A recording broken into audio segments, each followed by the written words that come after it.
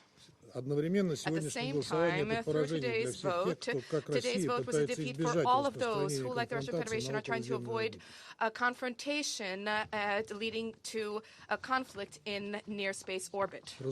Of course, the situation which has unfolded will require analysis and steps undertaken by our side. At the same time, the Russian Federation will remain committed to our obligations in outer space pursuant to international law.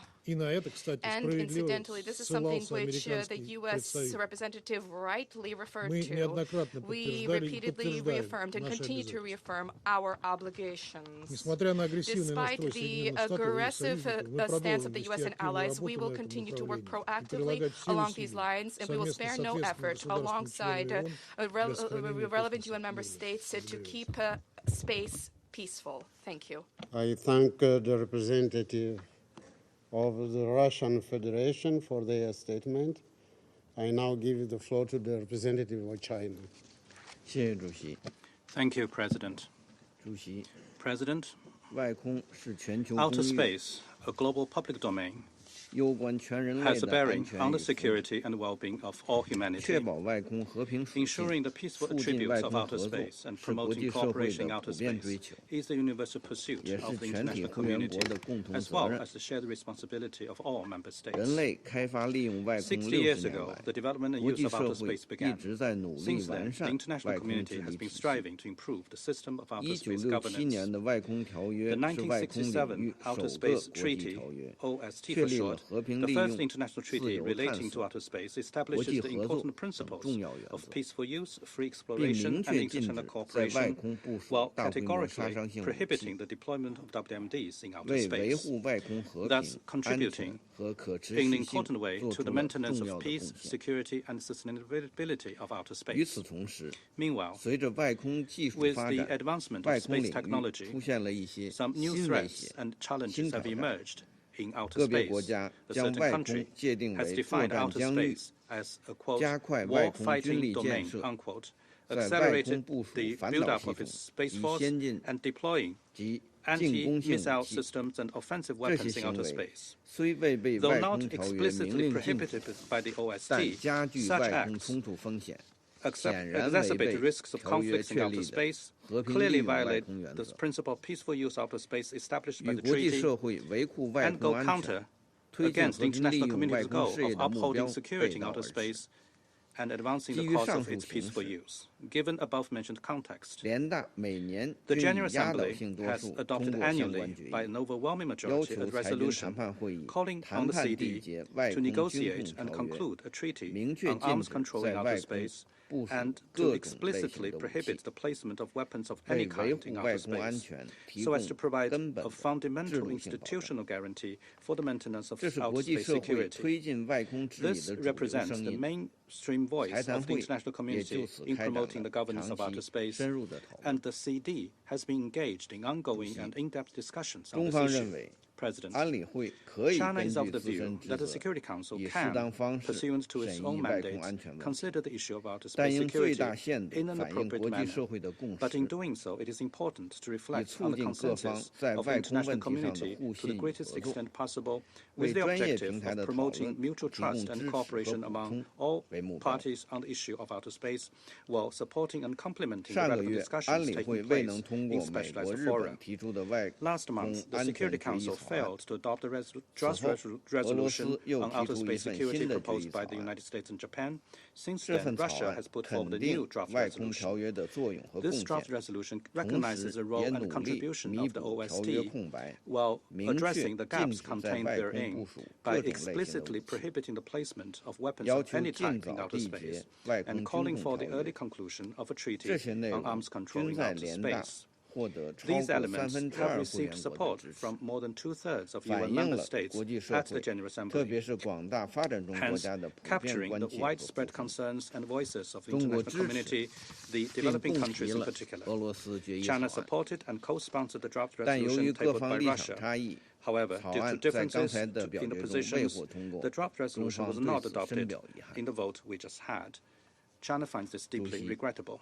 President, the recent voting results at the Security Council on the two draft resolutions on outer space security indicate that parties still have different understandings and views on this issue.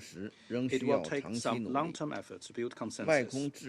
When it comes to the governance of the space, much remains to be done. The international community should uphold the vision of common, comprehensive, cooperative, and sustainable security, continuously strengthen dialogue, enhance mutual trust, and deepen cooperation so as to turn outer space into a new frontier of durable security and common development. China is ready to continue to work with the international community to make positive efforts and contributions to the maintenance of outer space security and the promotion of its peaceful use. Thank you, President. I thank the representative of China for their statement. There are no more names on the list of speakers. This meeting stands adjourned.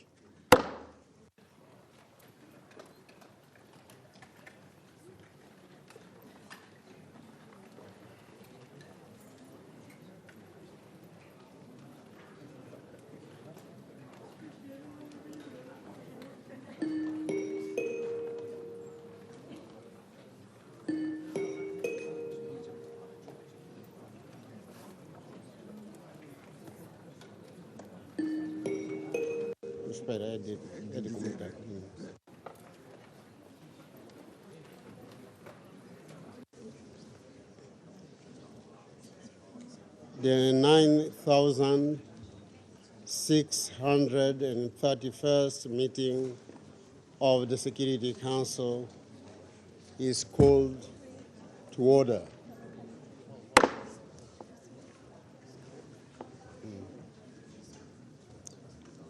The provisional agenda for this meeting is the situation in the Middle East, including the Palestinian question. The agenda is adopted.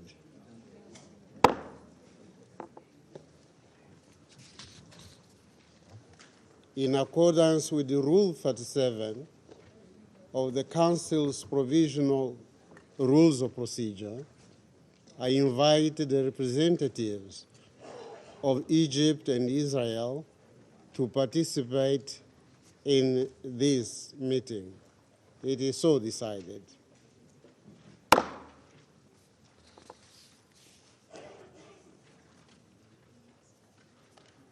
I propose that the Council invite the permanent observer of the Observer State of Palestine to the United Nations to participate in the meeting in accordance with the provisional rules of procedure and the previous practice in this regard. There being no objection, it is so decided. In accordance with the Rule 39 of the Council's Provisional Rules of Procedure, I invite the following briefers to participate in this meeting: Mr. Tor Wennesland, Special Coordinator for the Middle East Peace Process, and Ms. Edem Osornu, Director of Operations and Advocacy, Office of the Coordination of Humanitarian Affairs. It is so decided. The Security Council will now begin its consideration of item 2 of the agenda. I now give the floor to Mr. Tor Wennesland. You have the floor, sir. Thank you, Mr. President. Members of the Security Council, thank you for inviting me to address the Council on recent developments in Rafah, where the situation is becoming increasingly desperate and dangerous for the already besieged population. Regrettably, we face yet another of further catastrophe in Gaza amid stalled talks between the parties to secure the release of all hostages held in Gaza and a ceasefire to provide much-needed relief to the civilian population. Just 2 weeks ago, negotiations were ongoing in Cairo with the support of Egypt, Qatar, and the United States. However, these talks ended on 9 May without agreement. I urge the parties to redouble all efforts and return to the negotiating table immediately and in good faith. I reiterate the UN's full support for the tireless efforts by the mediators to achieve this goal, and we stand ready to support implementation of such a deal. If talks do not resume, I fear for the worst for the beleaguered and terrified civilians in Rafah, for the hostages held in unimaginable conditions for more than 225 days, and for an overstretched humanitarian operation that remains on the brink inside the Strip. Mr. President, my colleague from OCHA will brief in greater details on the dire humanitarian situation in and around Rafah momentarily, but allow me to highlight some critical observations from the ground. Since the first week of May, the security situation in Rafah is rapidly worsening as the IDF operations and military maneuvers in and around the city have intensified. On May 5, Hamas launched mortars and rockets at IDF soldiers massed on the Israeli side of Kerem Abu Salem, Kerem Shalom crossing, killing 4 IDF soldiers and wounding 10. IDF tanks shelling and series of airstrikes in Rafah killed at least 19 Palestinians on the same day, according to the Ministry of Health in Gaza. The following day, the IDF said that it would prepare to operate with extreme force against Hamas in eastern Rafah and ordered approximately 100,000 Palestinians to immediately evacuate to what is described as an, quote, expanded humanitarian area in Al-Mawasi, unquote. Since operations began, more than 800,000 people have been displaced from Rafah to Mawasi, Khan Yunis, and Deir Bala amid daily IDF airstrikes in Rafah, killing dozens of Palestinians. Hamas has continued to fire rockets indiscriminately from Gaza towards Israel. These events have had a significant impact on humanitarian operations and access. The so-called expanded humanitarian area in Al-Mawasi lacks adequate shelter, food, water, and sewage infrastructure, and crossings for the entry of humanitarian goods have already been directly affected. In the wake of the Hamas strike on 6 May, Israeli authorities closed Kerem Abu Salem, Kerem Shalom crossing for 3 days. The following day, the IDF said it had established an operational control in the Gaza side of the Rafah crossing and closed the crossing for the movement of goods and people. The Rafah crossing with Egypt remain closed. In addition, active hostilities and IDF operations continue to render nowhere safe in Gaza, including for humanitarian workers. Just last week, a staff member of the UN Department of Safety and Security from India died, and another staff member was seriously injured when the UN vehicle was struck as they traveled to the European hospital in Rafah Governorate. This brings to a total 193 UN staffers who have been killed in Gaza since the start of the hostilities. Humanitarian movements must be made safer. Mr. President, I'm deeply concerned that the current trajectory, including the possibility of a larger scale operations, will further undermine efforts to scale up the entry of humanitarian goods and their safe distribution to desperate civilians. The opening of the Sikkim or Erez West crossing in Gaza North including for the entry of humanitarian relief items arriving via Ashdod and from Jordan, is a welcome development, as is the entry of the first time of humanitarian supplies through Cyprus via the US-built floating pier on 18 May. However, I reiterate that more aid is needed to meet the enormous scale of needs in Gaza, and there is no substitute for the full and increased operation of existing land crossings. The UN continued to engage with all concerned parties, including the Israeli authorities, to address these and other safety concerns, including an improved humanitarian notification system. Mr. President, the Secretary General, alongside numerous international partners and concerned neighbors, including Egypt, have voiced serious objections to a military operation in the city of Rafah amid clear indications of its devastating consequences for the civilian population.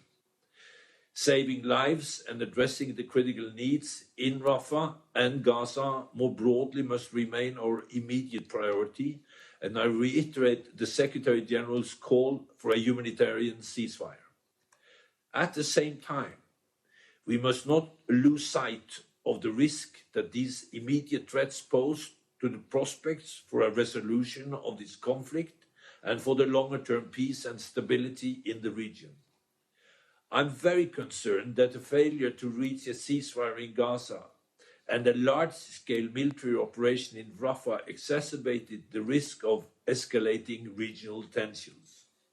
Since the start of hostilities on 7 October, I have engaged continuously in the region, including in Lebanon, to avert a wider spillover, and I, in support of the Secretary General, will continue these efforts. I also reiterate that there can be no long-term solution in Gaza that is not fundamentally political.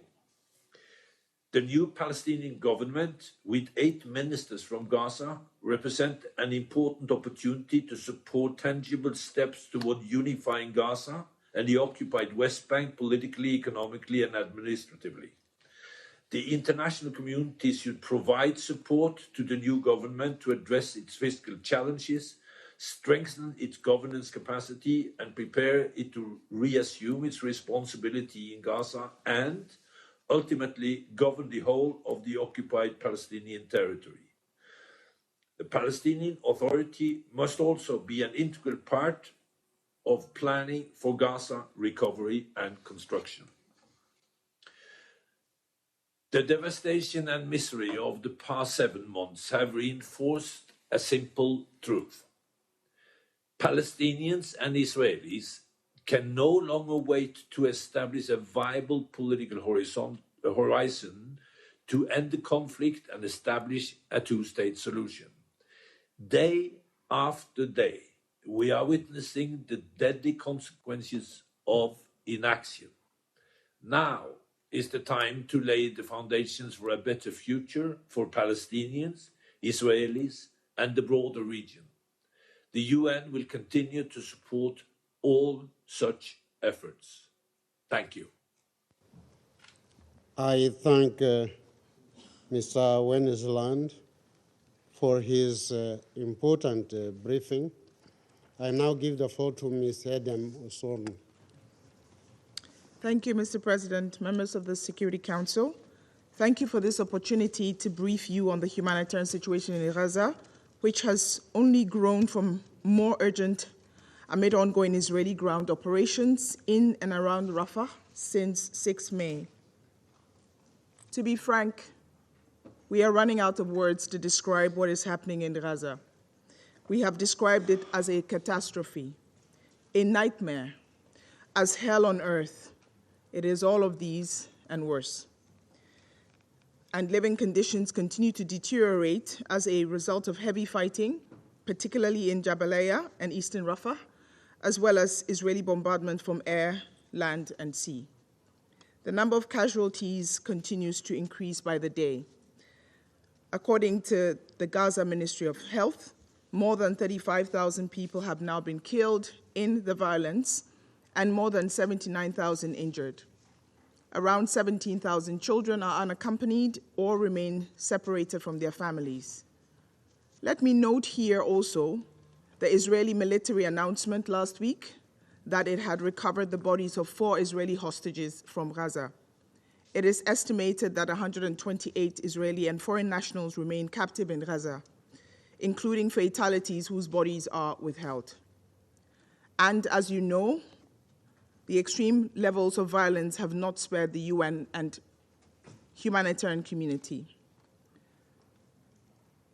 The Special Coordinator has just updated on the death of our UN colleague on the 13th of May. Yet another UN staff member was killed and another seriously injured when their UN vehicle came under attack while en route to the European Gaza hospital in Khan Yunis.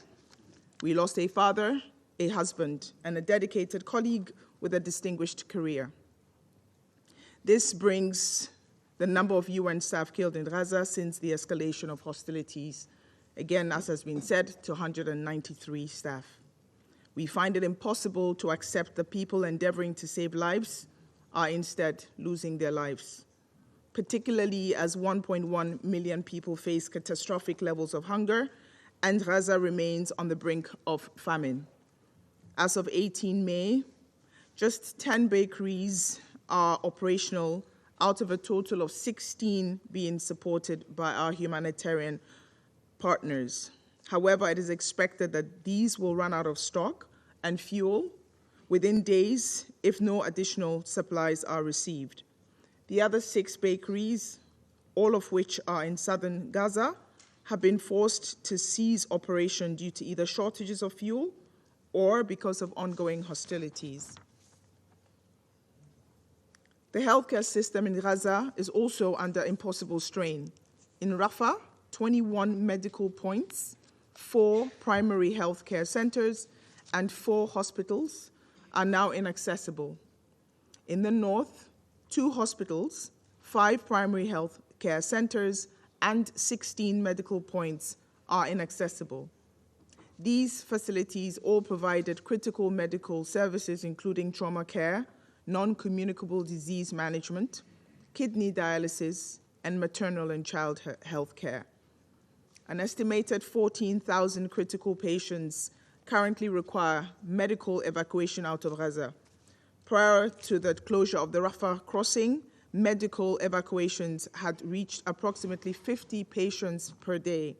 This means nearly 700 patients have not been evacuated since the closure of the Rafah crossing. Mr. President, since October 2023, 75% of the population in Gaza, 1.7 million people, have been forcibly displaced within Gaza, many of them up to 4 or 5 times, including as a result of repeated IDF-issued evacuation instructions. Some reports have also suggested that many thousands of Gazans may have crossed into Egypt and more are trying. And in the past 2 weeks, more than 800,000 people have been displaced from Rafah into other areas of Gaza in search of safety. As the conflict persists and lives are threatened, civilians must be allowed to seek protection. I must also emphasize unequivocally that persons forcibly displaced within or from Gaza must be guaranteed the right to voluntarily return as international law demands. Mr. President, distinguished members of the Security Council, today the once overcrowded camps and emergency shelters in Rafah have now largely emptied, with the majority of the displaced seeking refuge in Khan Yunis and Deir Abballah. But the situation that people are finding on their arrival at new sites in these areas is horrendous. There is exceedingly limited existing infrastructure. They lack adequate latrines, water points, drainage, and shelter. Civilians' essential needs must be met. For evacuated civilians, this means ensuring, to the greatest practicable extent, proper shelter and satisfactory minimum conditions of hygiene, health, safety, and nutrition, and that members of the same family are not separated. These appalling conditions leave serious doubt as to compliance with these basic obligations. Mr. President, the Rafah ground incursion is magnifying the impediments to an already fragile and beleaguered aid operation, as again has been said.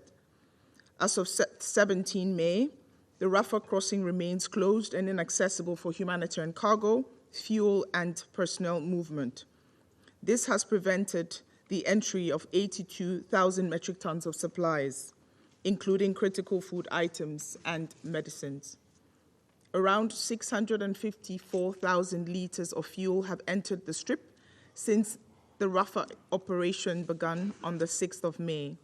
This means on average, we are receiving just 1/4 of the fuel allocations that we had prior to 6th of May, further impacting the functioning of bakeries, hospitals, water wells, and other critical infrastructure. The crossing at Karam Shalom, which has been the main entry point for critical aid, remains open in principle, but extremely difficult for aid organizations to access from the Gaza side due to hostilities, challenging logistical conditions, and complex coordination procedures. Among the northern northern land routes, Erez crossing, opened from 1st to 9th May, has been closed since. The newly opened Erez West, known as Siafa or Zikim, is now being used for limited quantities of aid, but now areas in the vicinity of this crossing are also under evacuation orders. We welcome the first aid shipment delivered on 17 May via the floating dock set up by the United States.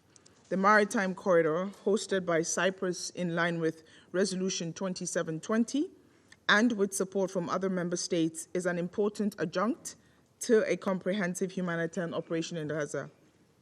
But as we have stressed, land routes remain the most viable and effective way to deliver the scale of aid needed. Mr. President, the United Nations and our partners are committed to staying and delivering in Gaza wherever civilians are in need, and we are configuring our operations to recent population movements. The United Nations Senior Humanitarian and Reconstruction Coordinator is in active engagement with relative parties to accelerate the provision of humanitarian relief consignments to Gaza through all possible routes.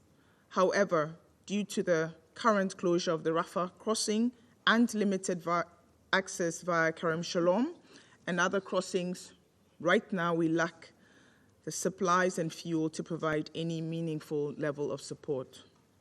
I can take you and the Council members through the list of things we need. You have heard them before. 1, the toll of death, injury, destruction in Gaza is utterly unconscionable. We demand the civilians, their housing, and the vital infrastructure they depend on be protected as international humanitarian law requires. All feasible precautions must be taken to avoid and minimize civilian harm. 2, we need the facilitation of rapid and unimpeded passage of humanitarian relief into and within Gaza, also as a matter of international humanitarian law. All available access points must be open and kept open for a sustained period to allow aid to enter at scale. 3, we also need to be assured of the protection of humanitarian and UN staff, all of whom are working under extreme conditions in Gaza. This requires the parties to take constant care throughout military operations, which the agreed humanitarian notification system aims to maximize. It also requires enabling a stable communications network. 4, we need adequate funding, particularly for UNRWA, the United Nations Relief and Works Agency, which is the central pillar of our aid operation. As of 20 May, the 2024 flash appeal is only 25% funded.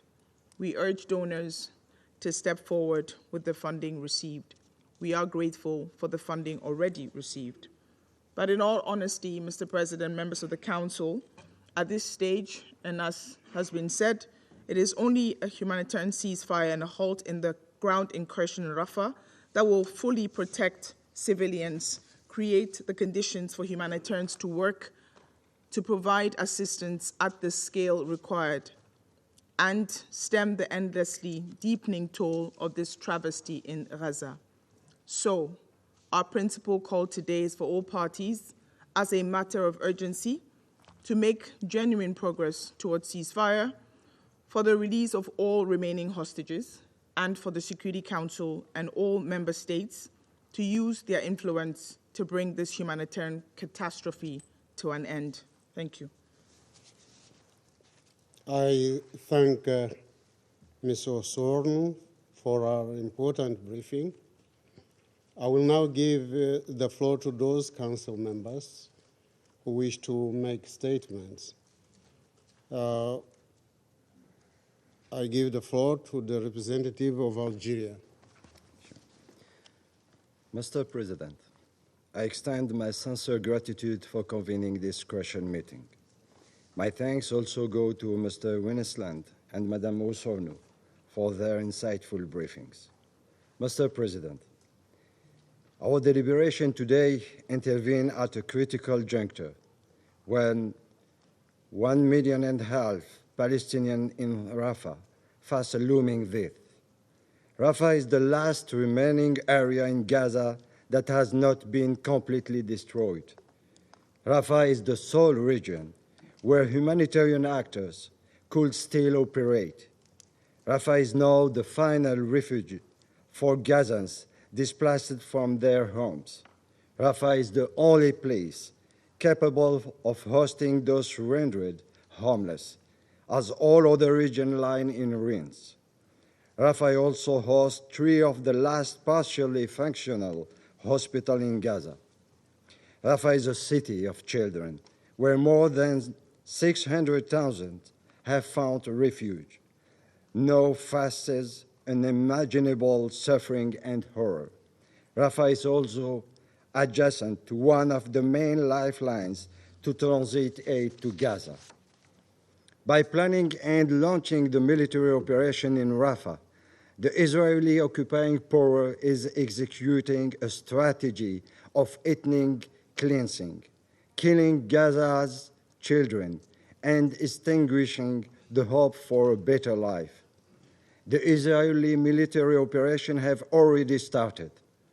This operation have already uprooted more than 800,000 people, nearly all of whom have been displaced multiple times in just over a week. This is the darkest moment in the 7th-month nightmare, as started by the UN. This operation will have grave consequences for the peace and the stability of the entire region. We urge the Council to act. It is not a time for mere discourse. It's time for decisive actions, such as a genocidal operation would lead to further breaches of international humanitarian law and international human rights law. I would entail further atrocity crimes for which those responsible must be held accountable. We call for an end to forced relocation and the protection of vital infrastructure on which these children rely. Mr. President, the humanitarian situation in Gaza is beyond catastrophic. I would like to share the testimony of Yasmina Gauda, who recently returned to Gaza for a second deployment with OCHA, and I quote, "We would need to invent brand new words to adequately describe the situation that Palestinians in Gaza find themselves in today.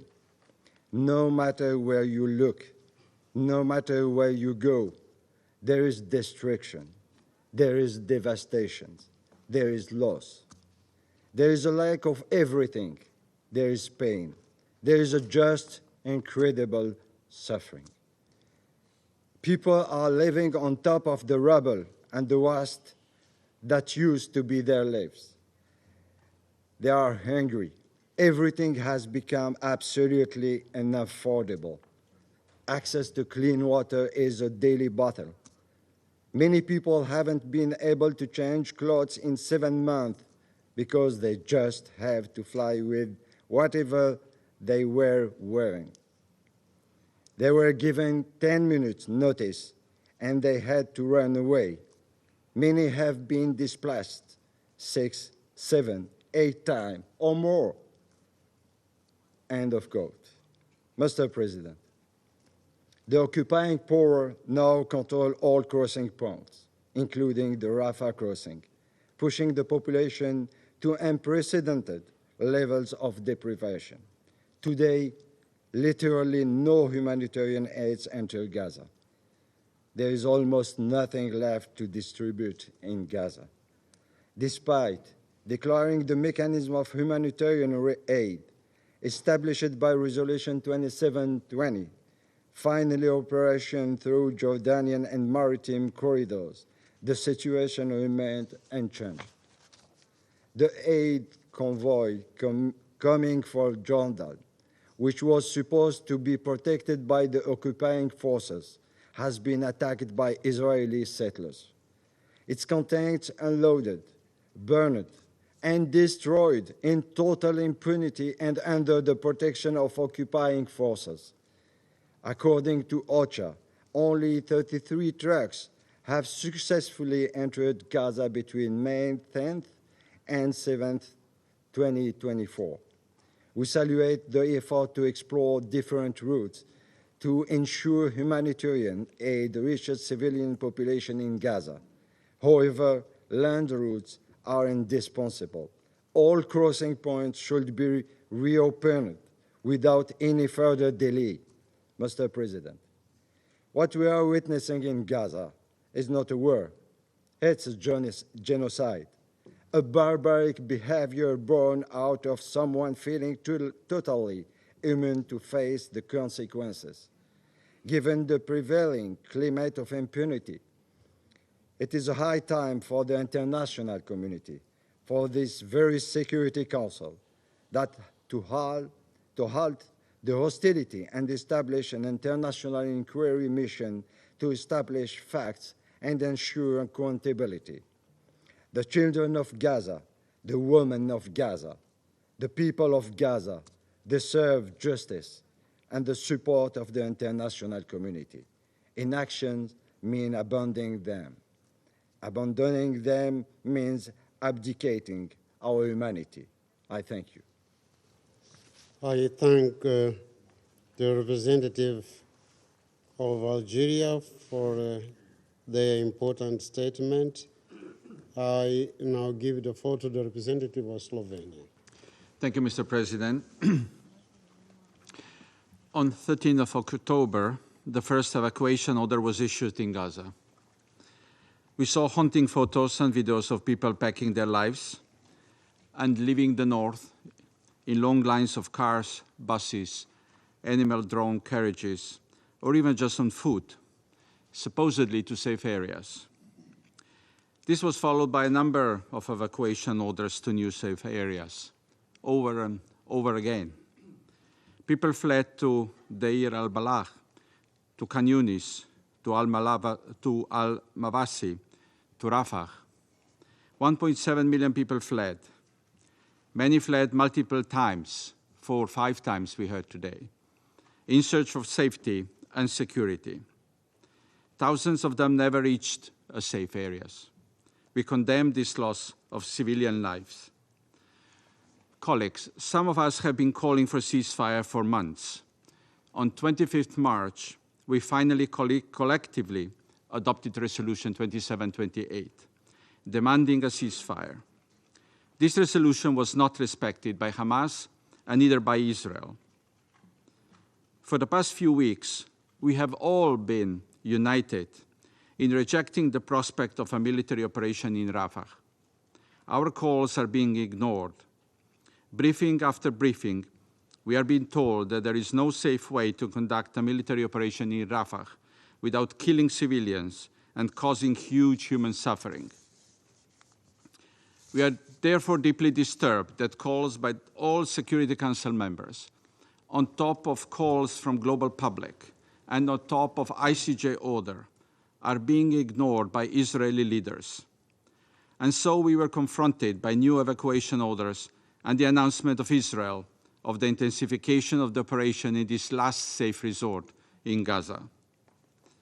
Slovenia condemned the start of the operation, and we continue believing this operation must stop immediately. We are alarmed by the situation in which Gazan civilians are finding themselves in again, particularly women, children, persons with disabilities, and older persons. We reiterate that there is no military solution to the security of Israel. We are concerned about the daily exacerbation of the already catastrophic humanitarian situation and the full-blown famine moving from the north to the south. Obstructions of humanitarian access persist, as well as the highly dangerous operational environment for humanitarian actors, including UNRWA, the backbone, the center pillar of humanitarian response in Gaza. This also includes closures and operational constraints at and attacks on vital crossings. We reject and condemn forced displacement. We repeat our call for full respect of international law, including international humanitarian law and human rights law. The provisional orders of the ICJ and resolutions of the Security Council must be respected. We underline that evacuation orders do not absolve obligations under international humanitarian law. War crimes and crimes against humanity committed on the territory of Israel and Palestine from at least 7 October 2023 must be prosecuted independently and impartially, regardless of the perpetrators. Accountability is crucial to prevent atrocities and to guarantee peace. Colleagues, we wonder what is the future of this conflict. Young voices across the region and beyond are enraged and full of frustration. We are at risk of building an angry generation that will result in a loss of moderate voices in the region.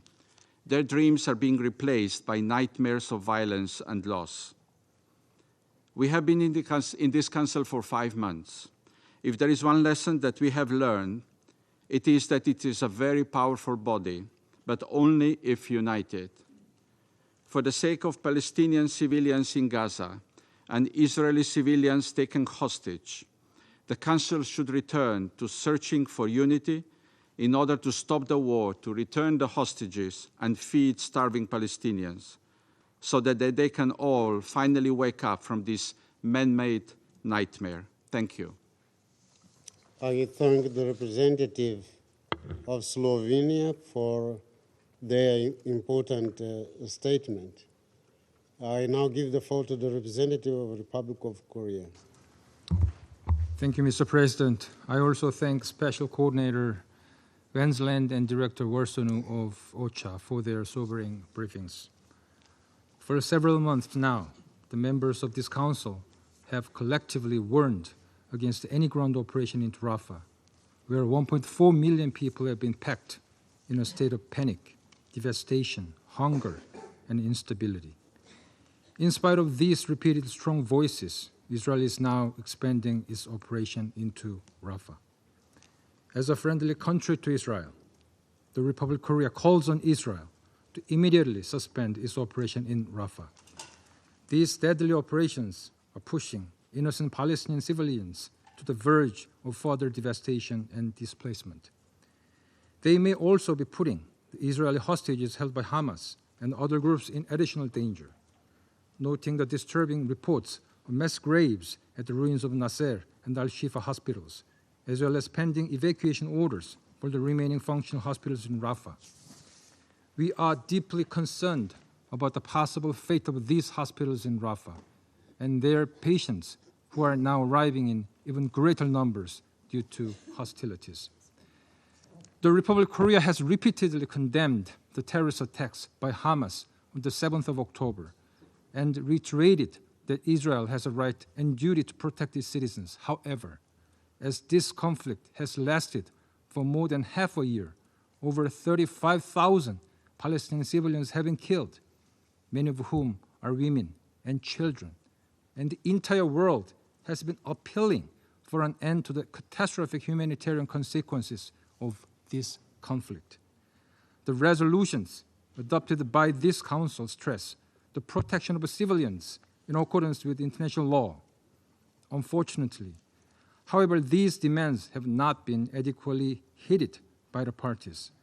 The current operations in Rafah by the IDF are even more alarming, as no substantial operation plans to protect the civilians are in place.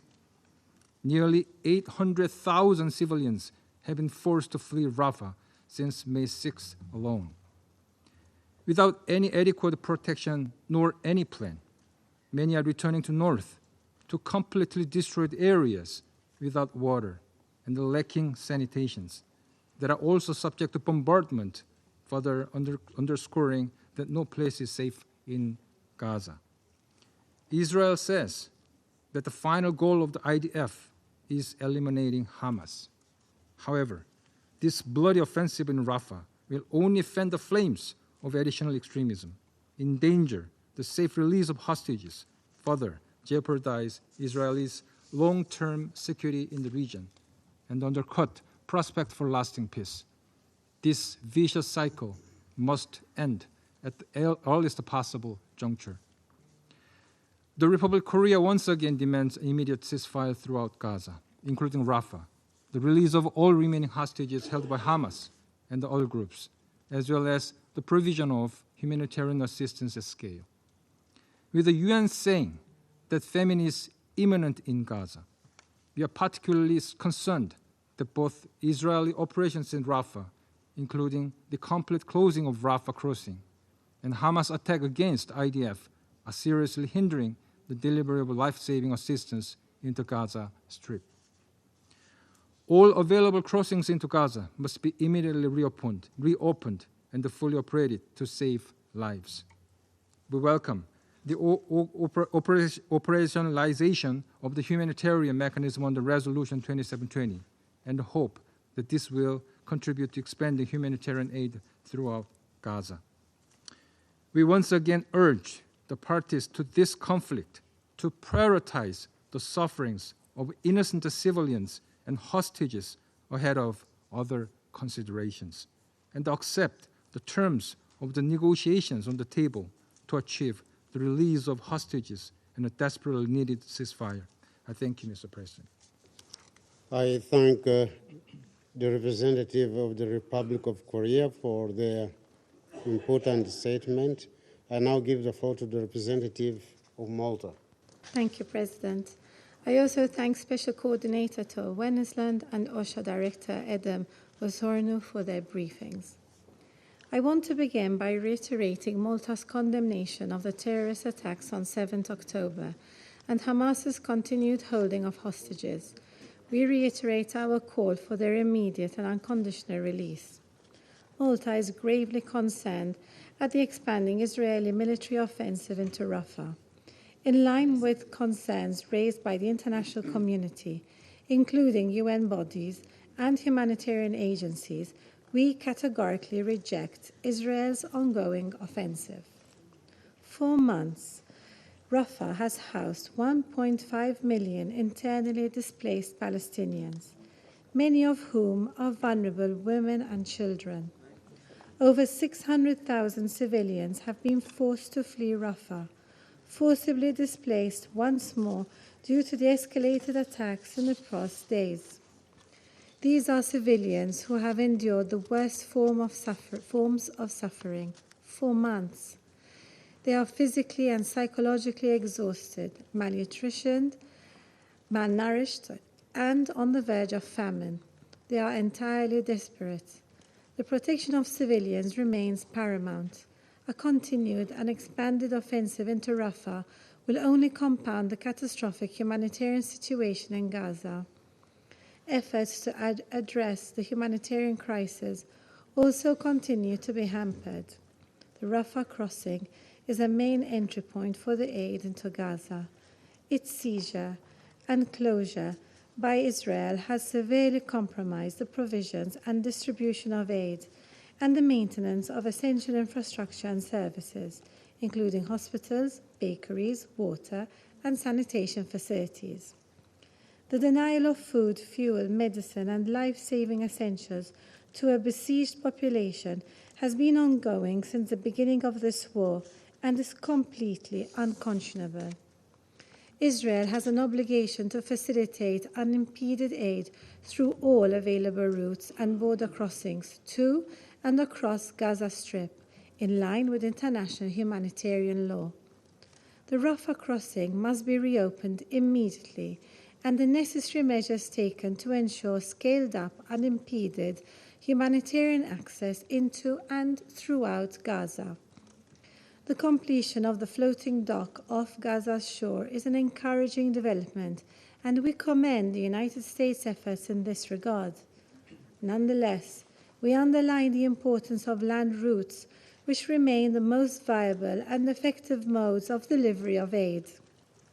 Furthermore, last week's killing of a UNDP staff member following a strike on their UN-marked vehicle further illustrates the need to ensure the necessary protections for UN, medical, and humanitarian workers.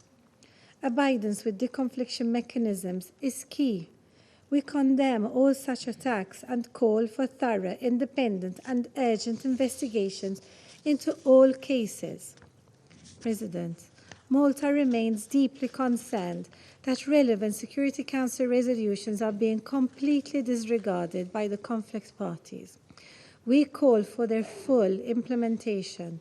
Moreover, the provisional orders of the International Court of Justice of 26 January and 28 March must be fully complied with. Accountability for any violation of international law is equally imperative. Amid escalations in Rafah, as well as renewed and intensified fighting in the north of Gaza, Malta reiterates its call for an immediate and permanent ceasefire of this conflict. The immediate term priorities must be the immediate term priorities must be de-escalation, diplomacy, and the prioritization of civilian lives. Peace is not optional and demands to be steered by a recognition of our common humanity. This will also allow the space to bolster all our efforts for a renewed and holistic political horizon. This must include a realization of a two-state solution along the pre-1967 borders, addressing the legitimate aspirations of both sides, with Jerusalem as the future capital of two states, living side by side in peace and security, in line with the relevant Security Council resolutions and internationally agreed parameters. Thank you. I thank the representative of Malta for their important statement. I now give the floor to the representative of the United Kingdom. Thank you, President. Let me start by thanking Special Coordinator Wennesland and Ms. Wasonu for their briefing today. And I'd like to express our deepest condolences once again for the loss of UN staff who've been killed in this conflict.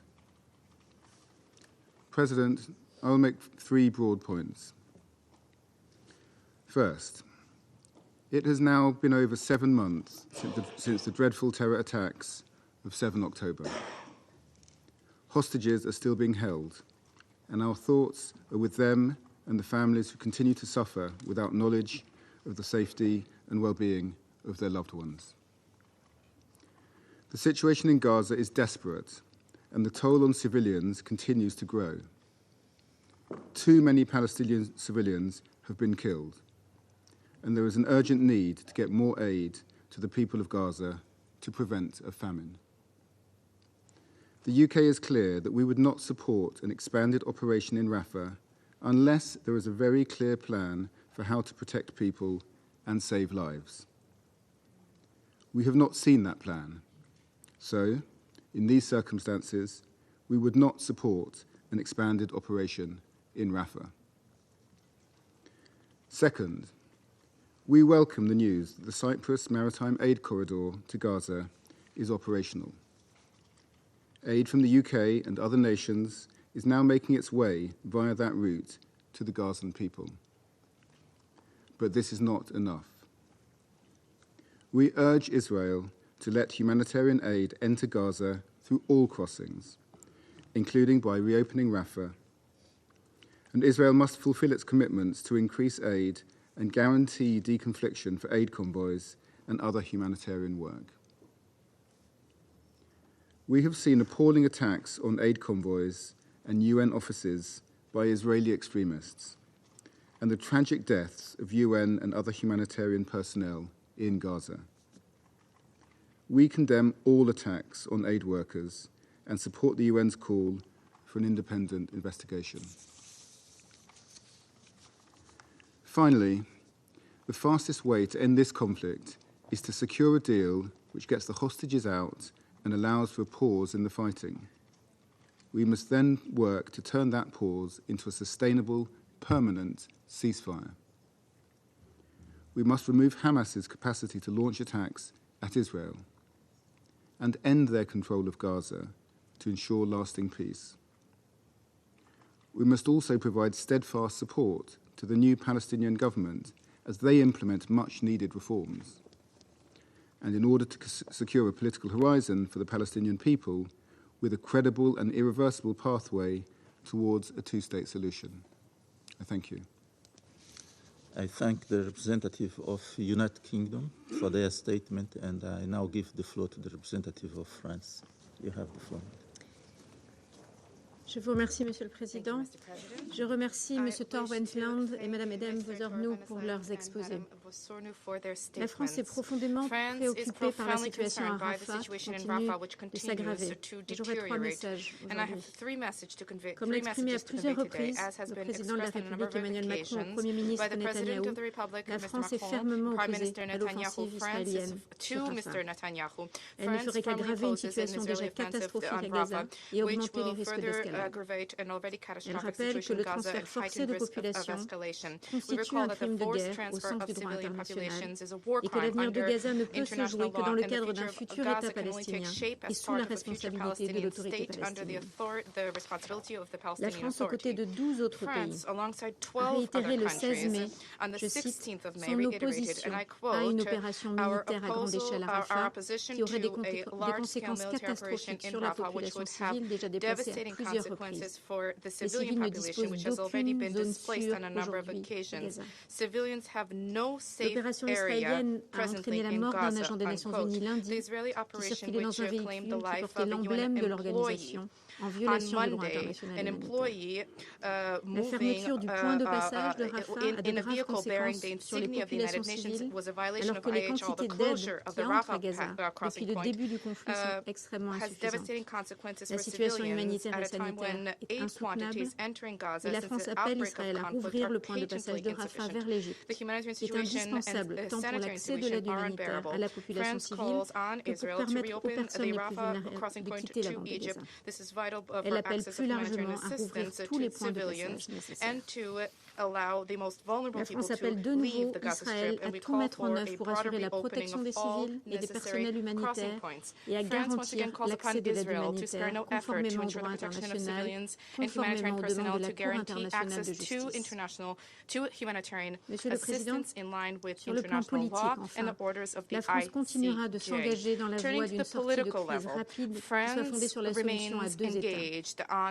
Il faut des garanties de sécurité pour les Israéliens, auxquels la France réitère sa solidarité à la suite des attaques terroristes barbares qui ont été commises par le Hamas et d'autres groupes terroristes le 7 octobre et qu'on condamne dans les termes les plus forts. Il faut travailler à l'édification d'un État pour les Palestiniens. L'autorité palestinienne a un rôle central à jouer dans ce processus, en Cisjordanie comme à Gaza, qui a bien entendu vocation à faire partie de cet État palestinien. Et pour cela, il faut un cadre politique et les Nations Unies auront un rôle essentiel. La France proposé au Conseil de sécurité un projet de résolution qui permettra d'avancer en ce sens. Et elle poursuivra ses consultations avec le Conseil de sécurité et ses partenaires dans la région, ainsi que ce projet de résolution demande notamment l'arrêt de l'offensive à Rafah, objectif qui, je le crois, est partagé par tout notre Conseil, qui est l'objet de notre discussion d'aujourd'hui. Et nous appelons donc tous les membres à soutenir ce projet, dont les éléments, tant sur la situation humanitaire que sur le volet politique, peuvent faire l'objet d'un consensus. Je vous remercie. I thank France for their statement. I now give the floor to Switzerland.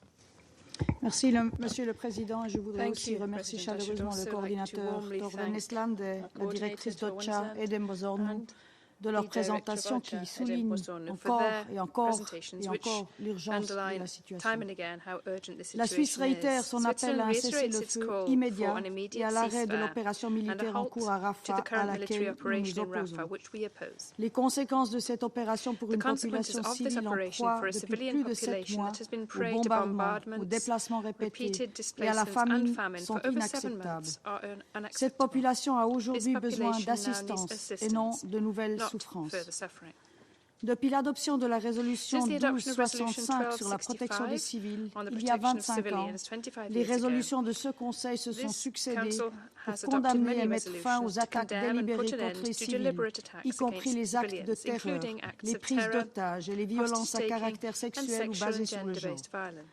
Les actes de terreur et la prise d'otages perpétrés par le Hamas le 7 octobre en Israël, que la Suisse a fermement condamné, ont violé l'ensemble de ces résolutions. Les récits des survivantes et survivants de ces attaques, notamment des otages ainsi que leurs proches, témoignent de la violence dont ils ont fait l'objet. Ces actes ont laissé chez eux une trace indélébile. La Suisse continue d'appeler à la libération immédiate et inconditionnelle des otages. Depuis le 7 octobre, la Suisse a contribué activement à l'adoption de 3 résolutions, 2712, 2720 et 2728.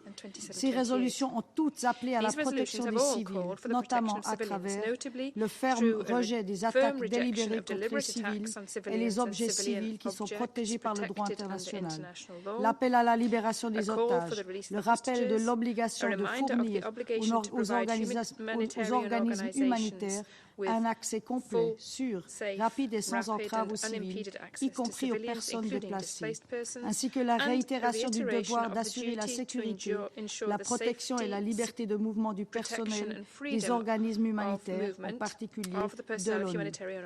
Force est de constater que ces exigences n'ont pas été mises en œuvre. La Suisse condamne le fait que les otages n'ont pas encore été libérés, que les hostilités continuent de faire de nombreuses victimes parmi les civils et de forcer le déplacement de centaines de milliers d'entre eux, dont de nombreux enfants, dans des conditions de détresse épouvantables. La Suisse salue les efforts qui ont mené à la mise en place d'une option de fourniture d'aide humanitaire par voie maritime. Cependant, l'aide humanitaire entrant à Gaza reste largement insuffisante, comme l'a répété Mme Edem Bozornou aujourd'hui. Toutes les parties, y compris les États tiers, doivent s'acquitter de leurs obligations de fournir l'accès humanitaire dans l'ensemble de la bande de Gaza et par toutes les voies possibles. Le décès récent d'un énième représentant de l'ONU, et j'aimerais présenter mes condoléances sincères à la famille, nous rappelle que le personnel humanitaire doit bénéficier de la protection et de la liberté de circulation nécessaires à l'accomplissement de ses tâches. Les obstacles à son travail sont un problème récurrent dans les conflits armés et la Suisse compte sur le soutien de tous les membres du Conseil sur le projet de résolution qu'elle a préparé à cet effet. Monsieur le Président, cette tragédie n'a que trop duré. La Suisse appelle à la mise en œuvre sans plus tarder des résolutions de ce Conseil, y compris les résolutions 2334, 2712, 2720 et surtout aussi 2728, qui sont contraignantes et exigent le respect du droit international, y compris du droit international humanitaire et des droits humains. La Suisse est préoccupée par d'éventuels crimes de guerre, rappelle la compétence de la Cour pénale internationale, prend acte du fait que la Cour cherche à obtenir des mandats d'arrêt contre certains individus et soutient pleinement la Cour et souligne l'importance de respecter son indépendance. Puisse cette semaine spécialement dédiée à la protection des civils marquer une étape décisive vers la désescalade et un premier pas vers la mise en place d'une paix durable entre Israéliens et Palestiniens. Nous réitérons notre soutien ferme à la solution négociée à deux États, Israël et Palestine, dont Gaza fait partie intégrante, et vivant côte à côte en paix et en sécurité à l'intérieur de frontières sûres et reconnues. Je vous remercie. I thank the representative of Switzerland for their statement. I now give the floor to the representative of China. Thank you, President. I thank Algeria and Slovenia for initiating today's meeting. I thank Special Coordinator Winnisland and Director Wasuno for their briefings. Over 220 days into the Gaza conflict, we've witnessed unprecedented civilian casualties, unprecedented infrastructure destruction, and unprecedented humanitarian catastrophe. Despite repeated calls from international community for an immediate ceasefire and clear demands, as expressed in Security Council resolutions, Israel has chosen to turn a deaf ear. Facing strong opposition from the international community, Israel is still pushing ahead with its large-scale offensive on Rafah, once again driving hundreds of thousands of Gazans into displacement. China expresses its grave concern and strong opposition. Nothing can justify the perpetuation of conflict. The collective punishment of civilians does not create conditions conducive to the rescue of hostages. Israel must immediately cease its military operation in Rafah. China supports further Council action to ensure the implementation of Council Resolution 2728. We also hope that the United States, as the country with major influence on Israel, can uphold impartiality and effectively facilitate a ceasefire and cessation of hostilities. The current humanitarian disaster in Gaza is inconceivable. The occupation of the Rafah border crossing has seriously hindered access for humanitarian aid. 导致人道物资准入严重受阻，从约旦向加沙运送的人道物资受到阻拦和破坏，人道工作者和联合国人员面临重重障碍，甚至生命危险。这样的情况不可接受。陆路运输是实现人道物资大规模准入的关键。 没有任何其他方式可以替代。以色列应切实履行国际法和国际人道法义务，立即开放全部陆路过境点，确保食品、药品、燃料等基本生存物资供给。 联合国近东巴勒斯坦难民救济和工程处在约旦河西岸设置，在约旦河西岸的设施遭到袭击，令人震惊。我们要求占领方对事件进行彻查和追责。主席，两国方案是解决巴以问题的唯一可行出路。 中方支持巴勒斯坦独立建国，支持巴勒斯坦早日成为联合国正式会员国。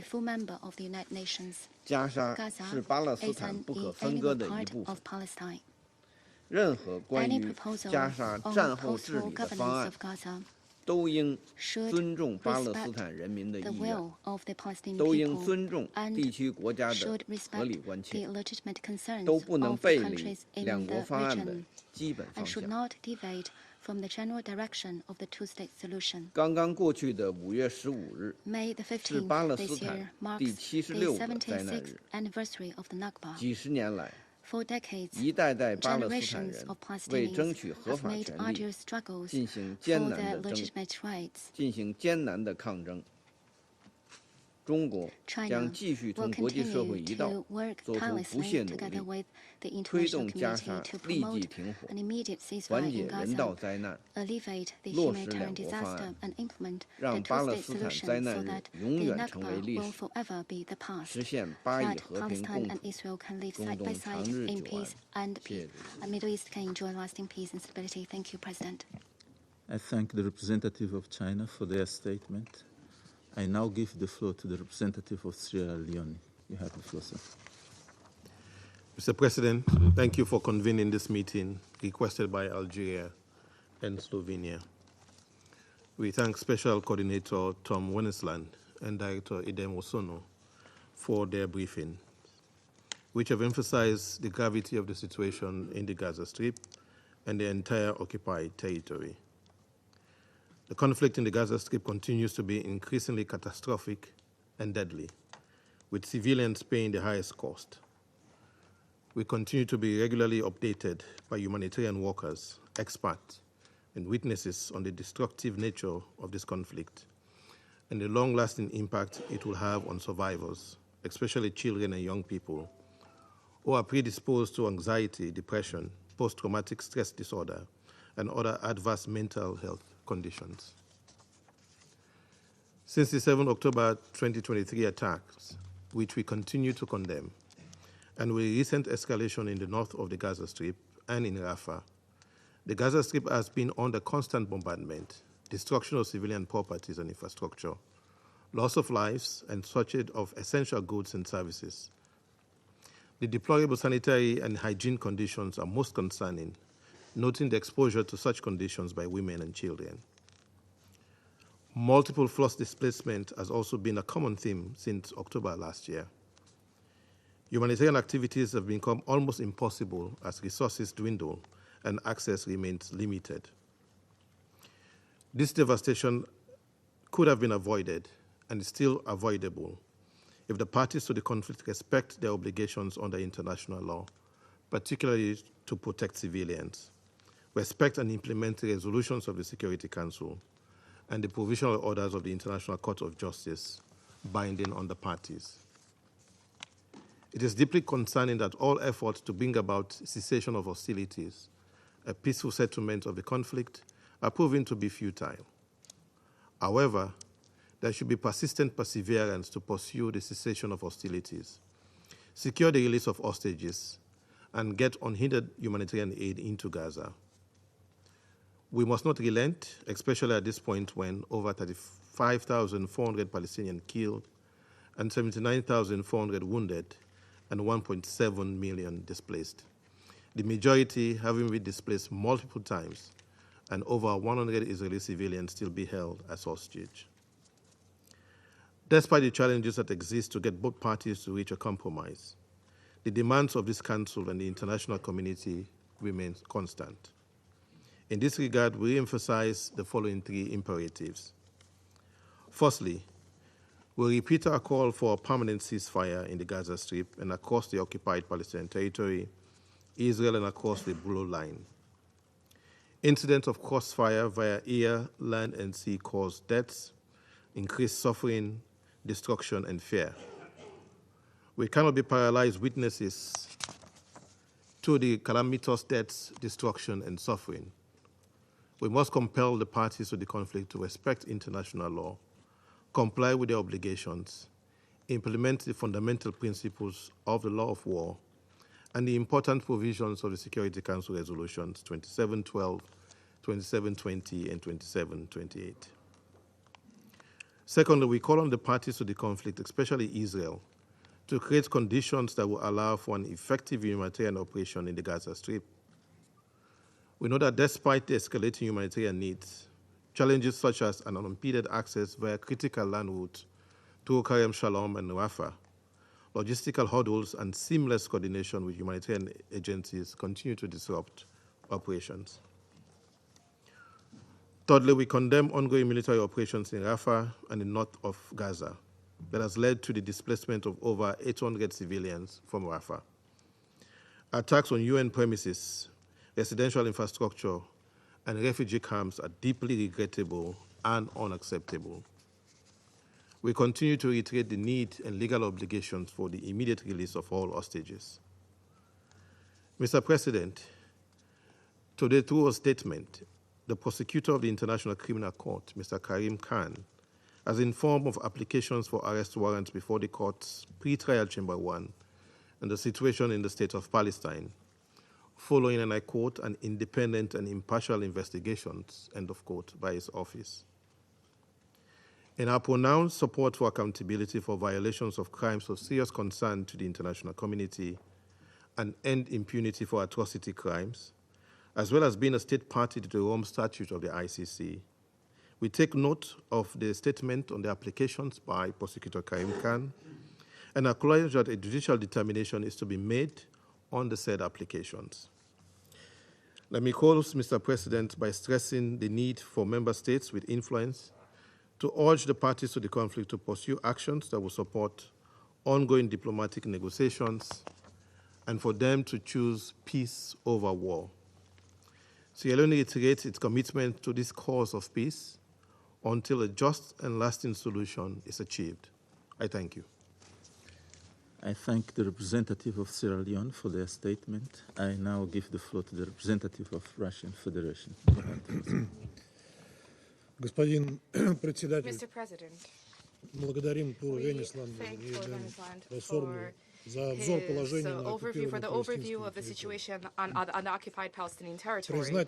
We are grateful to the delegation of Algeria and Slovenia for having convened today's meeting of the Security Council on the situation in the Gaza Strip, where for the 8th month now, the Israeli Defense Force operation has been ongoing. This has claimed the lives of more than 35,500 people. This is a staggering figure which is unparalleled in contemporary history. And although the humanitarian situation in the area of hostilities is unprecedented vis-a-vis the suffering endured by civilians, it is continuing to escalate with each passing day. We all are exceedingly concerned by the plans of Western Jerusalem to cleanse the city of Rafah to the south of the Palestinian enclave, where approximately 1.5 million civilians are sheltering. According to the conclusion of the General Commissioner of UNRWA, Philippe Lazzarini, since the beginning of hostilities, 800,000 Palestinians were forced to flee Rafah, flee their homes, and the assertions of Israeli leadership that the population of Rafah have opportunities to move to a safe humanitarian zone are completely at odds with reality. When it comes to Gaza, there simply are no such safe zones. With each passing day, people are dying in the city. And the reports about the discovery of 7 mass graves in the cities of Gaza and Khan Yunis, with the bodies of more than 520 Palestinians have reverberated widely. We are awaiting the results of the independent investigation, which the Security Council demanded in connection with this in its press statement. We demand that Israel unstintingly comply with the provisions of international humanitarian law. We condemn attacks on UN personnel and humanitarian representatives working on the ground, and we support the relevant call of the Secretary General to conduct an independent international investigation into all instances of the deaths of those who are helping the Palestinians to survive. Mr. President, the Gaza Strip lacks stable channels for the delivery of humanitarian assistance. Over the past 2 weeks, Tzahal has been blocking entry through the Rafah and Kerem Shalom crossing points for 3,000 trucks with humanitarian assistance for the residents of the Strip. As a result, a significant section of the population of Gaza, according to the assessments of specialized UN agencies, specifically the World Food Program, are on the brink of starvation. In parallel, Israeli air assets are directing strikes on the southern and central parts of the Gaza Strip. There is an ongoing siege of the Al-Auda hospital in the Jabalia refugee camp. As a result, the wounded and the ill are unable to receive the necessary care. Against the backdrop of military hostilities, civilian life is becoming all the more unbearable on the west bank of the Jordan River, where there are unabated clashes between Israeli troops and settlers and local residents.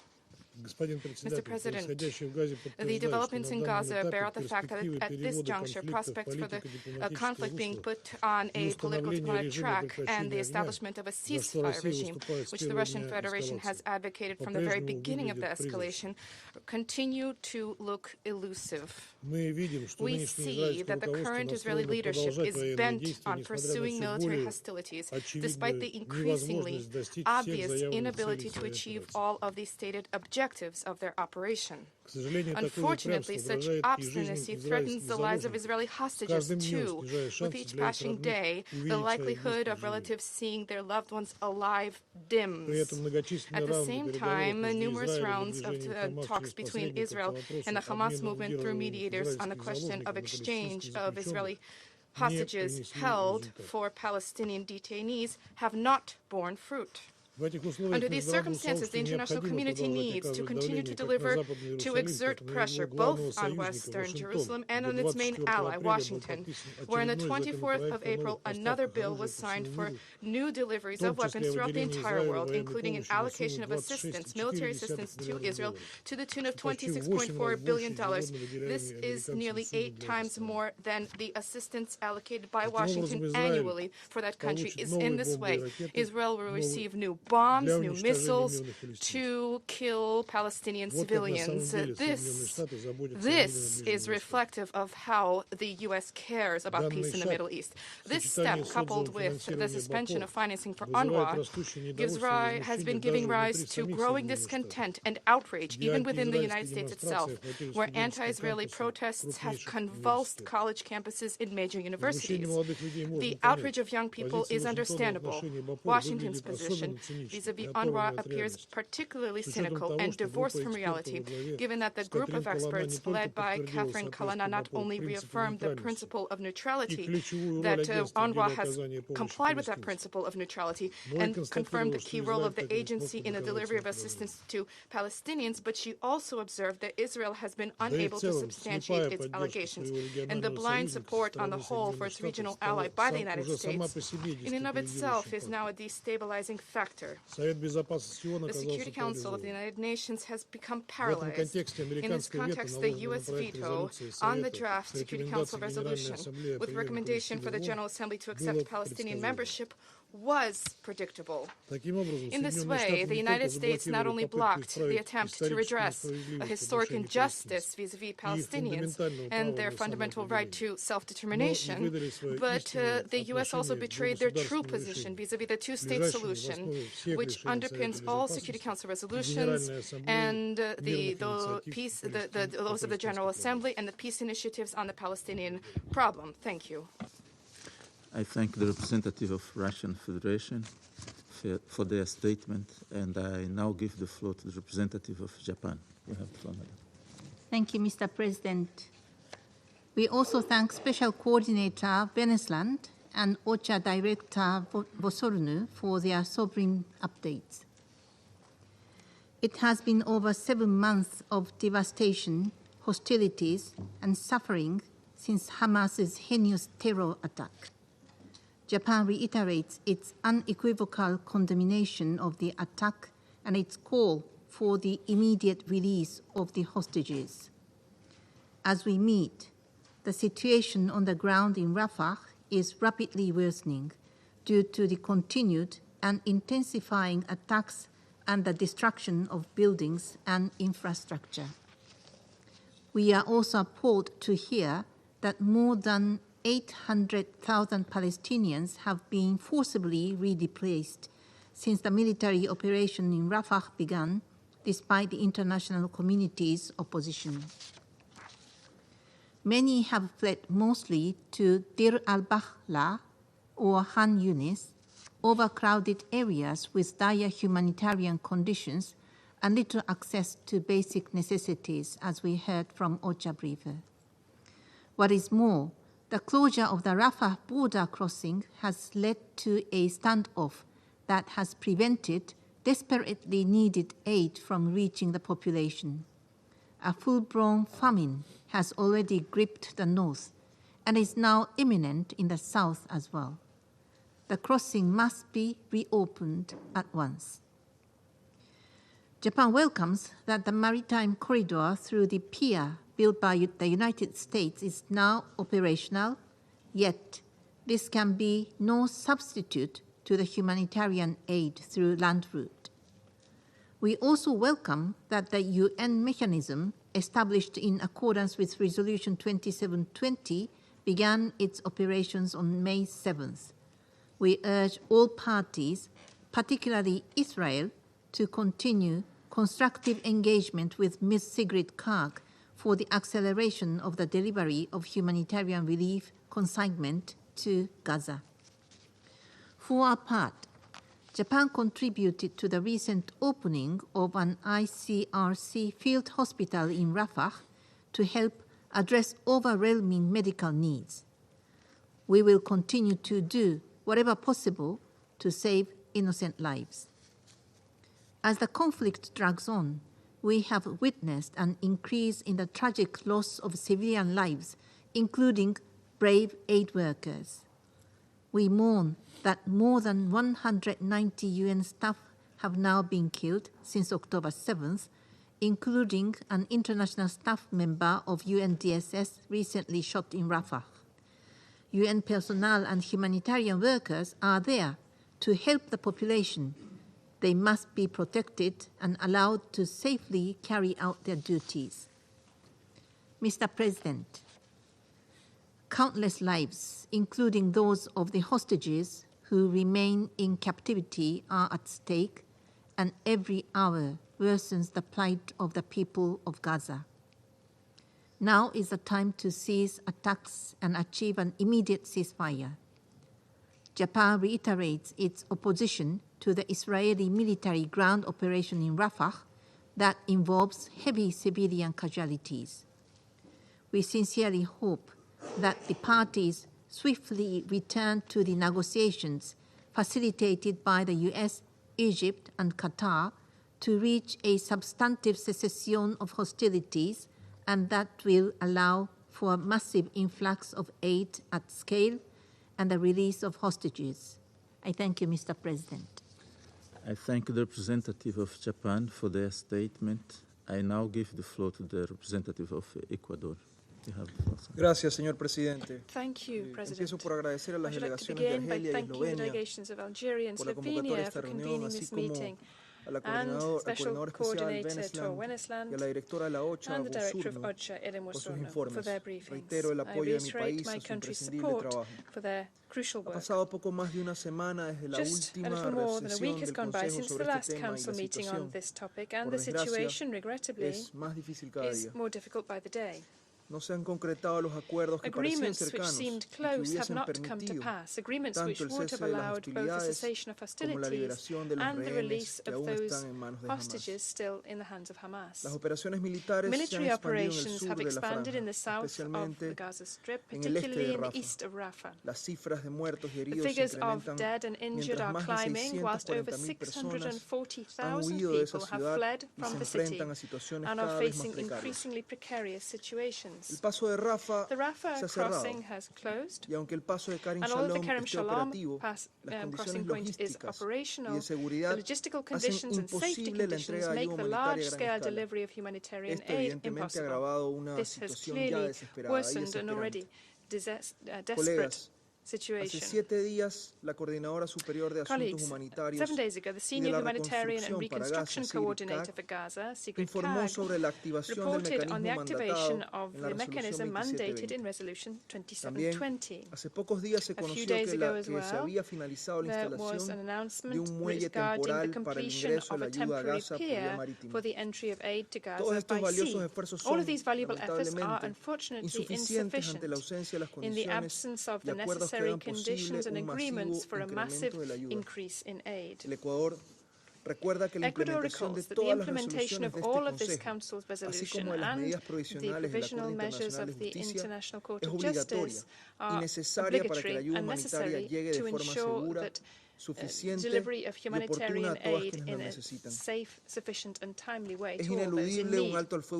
An immediate ceasefire is crucial, as called for in this Council in Resolution 2728.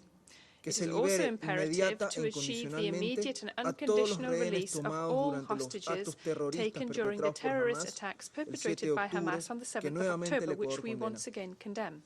Colleagues, Ecuador is grateful to those countries who continue to make efforts to mediate between the parties and reach the long-awaited agreement which will lead to a ceasefire, the delivery of aid and the release of the hostages, and urges for continued efforts of this nature despite the difficulties. Finally, my country reiterates its conviction that the only way to end this conflict is through a peaceful, negotiated, definitive and just solution for all parties, with the existence of two states, Palestine and Israel, upon the basis of 1967 borders and relevant resolutions. I thank you. I thank Ecuador for their statement. I now give the floor to the representative of Guyana. You have the floor, Madam. Mr. President, let me begin by expressing appreciation to Special Coordinator Wennesland and Director Wosorno for their briefing on the ongoing developments in the Gaza Strip, including Rafah. One would have thought that the catastrophe in Gaza could get no worse, but the occupying power continues to devise and execute increasingly horrendous punishments on innocent civilians in Gaza. All of this is taking place while the Strip is besieged, land routes locked off, and Israel rains bombs and bullets on innocent, defenseless people, including women and children. The humanitarian situation is beyond catastrophic, as we have heard from our briefers. With the key Rafah and Karen Abu Salem crossings blocked or ineffective because of the security situation, humanitarian operations are being crippled. Guyana calls on Israel to adhere to its legal obligations as an occupying power to ensure that the needs of the population are met and that supplies essential to its survival are provided. The International Court of Justice has clearly underlined Israel's obligation in this regard, but it continues to turn a deaf ear and a blind eye to the rule of law. After decimating Gaza, Israel is retracing its steps with fresh bombings from north to south. Quite cynically, it has urged civilians to evacuate to safe zones, but the question is repeatedly asked, which place in Gaza is safe? The answer is zero, none. An estimated 800,000 persons have been displaced from Rafah in a continuous cycle of bombing and displacement. The death toll is rising and is nearly 36,000. The number of persons injured is reaching 80,000. Guyana calls for an end to the Israeli operation in Gaza and for the hostilities to cease. We demand an immediate ceasefire. Mr. President, alarm bells are sounding incessantly in Gaza, and this Council must intervene now to stop the carnage. In this context, I wish to underscore 3 critical points. First, civilians in Gaza must be provided with the goods and services essential to their survival. Guyana has taken note of the projection of Under-Secretary General Griffiths that aid shortages could have apocalyptic consequences for Gaza. For months, the Council has been apprised of the various hindrances to aid delivery into Gaza and of what is needed to prevent famine and disease. 3 resolutions have been adopted, all emphasizing the need for the immediate, safe, and unhindered delivery of humanitarian assistance to the Palestinian people. The humanitarian situation has, however, worsened, owing both to the unbearable security situation and the inadequacy of the humanitarian response. While acknowledging the efforts of those who have attempted to address this issue by other means, Guyana stresses that there is no substitute for land routes. We therefore call on the government of Israel to comply with its obligations under international law, to ensure that the civilian population is not deprived of essential goods and services. Second, Ghana calls on the Security Council to make impactful decisions to end the war. Pursuant to Article 24 of the Charter, member states of the United Nations conferred on this Security Council the mandate for the maintenance of international peace and security, and I quote, to ensure prompt and effective action by the United Nations, end of quote. We must therefore consider all options available to this Council to bring the war to a swift end. Let us starve the war of its fuel. Third, Mr. President, we must end the impunity with which these acts against the Palestinian people are being committed. One effect of the ongoing impunity has been that other actors have decided to use the ongoing hostilities in Gaza as a pretext to launch or intensify their own hostilities. The Council cannot afford to allow justice to be outsourced and must act decisively to ensure that it is served. I conclude by emphasizing the most urgent need to address all the dimensions of the Israeli-Palestinian conflict, including the current manifestation of the conflict which began on 7th October. In the short term, we must secure a ceasefire, the release of all hostages, and a rapid delivery of humanitarian assistance at scale to the Palestinian people. Simultaneously, we must work to ensure that Palestinians exercise their right to self-determination, including through the creation of their own independent state based on the pre-1967 borders. I thank you. I thank the representative of Guyana for their statement, and I now give the floor to the representative of the United States. Thank you, Mr. President, and thank you to Special Coordinator Venslan and Director Worsonu for your briefings today. Colleagues, the United States' commitment to Israel's security is ironclad, and I want to repeat, ironclad. We want to see Hamas defeated, Sinwar and other Hamas leaders brought to justice, and the hostages released. We have been very clear that we oppose Hamas's control of Gaza.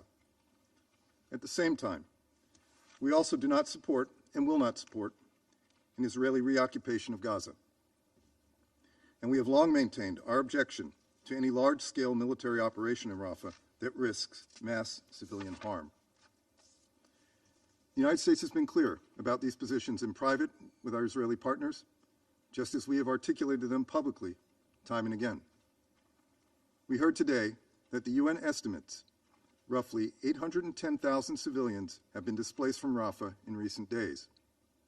Many of those people have been displaced multiple times since October 7. It is, therefore, evident, notwithstanding the clear and consistent warnings of the United States and the broader international community, that Israel's preparations to meet the needs for those displaced people are insufficient. Palestinians who are in Rafah or have fled from it now face life-threatening conditions, including the threat of mass contagion from raw sewage. Israel should take immediate and decisive actions to remedy this situation and ensure the protection of civilians. There must be no delay. Lives depend on it. We are also gravely concerned that the Rafah crossing remains closed and that Kerem Shalom is only sporadically accessible to humanitarians. These crossings are vital lifelines, and their closures reverse the gains in humanitarian access achieved in recent weeks. So let me be clear. The Rafah crossing must be reopened now. There can be no further delay. Again, lives depend on it. Of course, humanitarian aid cannot reach civilians if humanitarian workers are not protected. The United States is deeply troubled by the incident of May 13, in which a UN international staff member was killed and another seriously injured. Our thoughts remain with the victims' families and loved ones. We take note of the UN statement that the vehicle involved in this incident was targeted with a tank round during a movement the UN stated was appropriately reported through deconfliction procedures. We need not wait for the results of an investigation to know what more Israel can and must do to fix the broken deconfliction process in Gaza. U.S. National Security Advisor Jake Sullivan emphasized to Israeli leaders yesterday the specific steps necessary to build a more effective deconfliction mechanism. These include 24/7 access to IDF decision makers with clear information sharing at all times, and the need to avoid unnecessary delays for assistance convoys through the establishment of fixed corridors inside Gaza. We reiterate our calls to establish mechanisms to facilitate visa issuances and the entry and exit of humanitarian and medical personnel.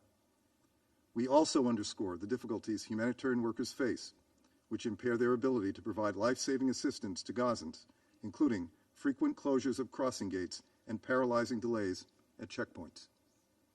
We condemn the recent attacks on humanitarian convoys traversing the West Bank. Israel is responsible for the security of these convoys.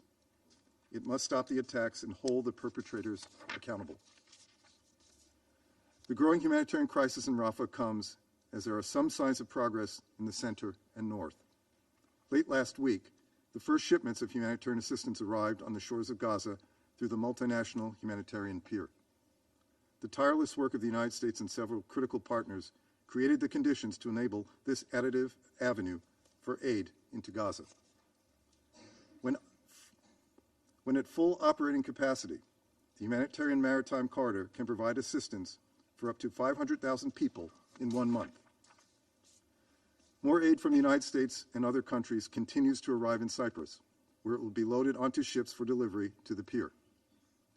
But in the effort to mitigate famine, aid by sea is not a substitute for aid provided by land. And so, the United States continues to work to further increase the amount of aid getting into Gaza by land crossings. In recent weeks and months, the United States has proposed alternatives to a major ground offensive in Rafah that we believe will better advance Israel's goal of an enduring defeat of Hamas and ensure the protection of civilians. We continue to urge Israel to connect its military operations to a political strategy that can ensure the lasting defeat of Hamas, the release of all the hostages, and a better future for Gaza. Colleagues, just as the United States has been clear with Israel's leadership about our views regarding the best course of action in Rafah, this Council must be clear with Hamas on the need to reach a deal to bring about a ceasefire with the release of hostages. We heard from Hamas's victims at the ARIA convened by the United States last week.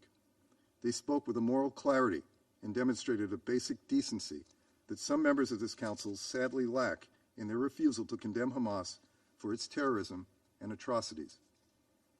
Over the weekend, Israel announced it had recovered the bodies of 4 hostages killed by Hamas.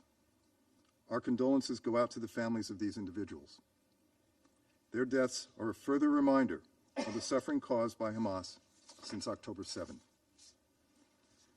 As President Biden emphasized yesterday, we need an immediate ceasefire to stop the fighting and bring the hostages home. Hamas must comply with the Security Council's resolutions and release the hostages. That is how to bring the fighting to an end. Thank you, Mr. President. I thank the representative of the United States for their statement. I shall now make a statement in my capacity as the representative of Mozambique. I wish to thank Mr. Ton Wensland, the Special Coordinator for the Middle East Peace Process, and Ms. Adam Osornu, Director of Operation and Advocacy, OCHA, for their comprehensive briefings on the situation in Gaza. Distinguished Council members, Rafah has become the focus of international attention and great concern due to the potential for catastrophic civilian suffering from any large-scale Israel military offensive, as repeatedly warned by Israel authorities themselves. For the last 7 months, the Gaza Strip has tragically become one of the most dangerous places on the earth for civilians caught in the crossfire, facing death, horror, and displacement on a massive scale. Even humanitarian workers are not spared of the killings. We must recognize and act urgently to alleviate this immense and unacceptable suffering. Reports of forced civilian displacement in Rafah and the denial of vital humanitarian aid are alarming violations of international law that cannot be tolerated. We reiterate our call for immediate action to address this deepening humanitarian crisis. While acknowledging ongoing diplomatic efforts toward a ceasefire, we believe a major Israeli military operation in Rafah would be disastrous, with catastrophic and unimaginable consequences for civilians. We echo the repeated calls from leaders, UN officials, and NGOs for Israel to fully comply with its obligations under international law, including allowing increased humanitarian access and prioritizing civilian protection in Gaza. Colleagues, given the scales of potential catastrophe, humanitarian assistance must take precedence over any obstacles or pretexts. All efforts must be made to ensure that aid reaches those in desperate need swiftly and unimpeded. This Council has approved binding resolution 2712, 2720, and 2728 to address the Gaza situation in line with the international law. We strongly encourage engagement with all parties to ensure full and urgent implementation of these resolutions. It is critical to cease hostilities immediately, strengthen diplomatic pressure for a just peace, and uphold the human rights and dignity of the long-suffering Palestinian people. Dear colleagues, while recognizing the complexities involved, we urge Israel to carefully weigh its stated military objective against the interconnected factors of civilian safety and stability in the entire region. We recognize that the situation in Rafah is very complex, with military objectives, civilian safety, and international relations all at play. Israel's determination to topple Hamas' remaining battalions in Rafah must carefully consider these interconnected factors. I thank you. I resume my function as President of the Council. I now give the floor to the permanent observer of the Observer State of Palestine. You have the floor, sir. Mr. President, Gaza will haunt the conscience of the world long after this genocide stops. And stop it must, and it must now. We have spoken too many times, and our people are still being murdered every single day. So let me just say the following today. 2 million people have lost loved ones in the last 7 months, lost family members, lost friends, lost limbs, lost their homes, lost their communities, schools, universities, hospitals were destroyed. People are being starved to death. Refugees from the 1948 Nakba, who were waiting for the day the Nakba ends, are forced to live it with even more cruelty and devastation than 76 years ago.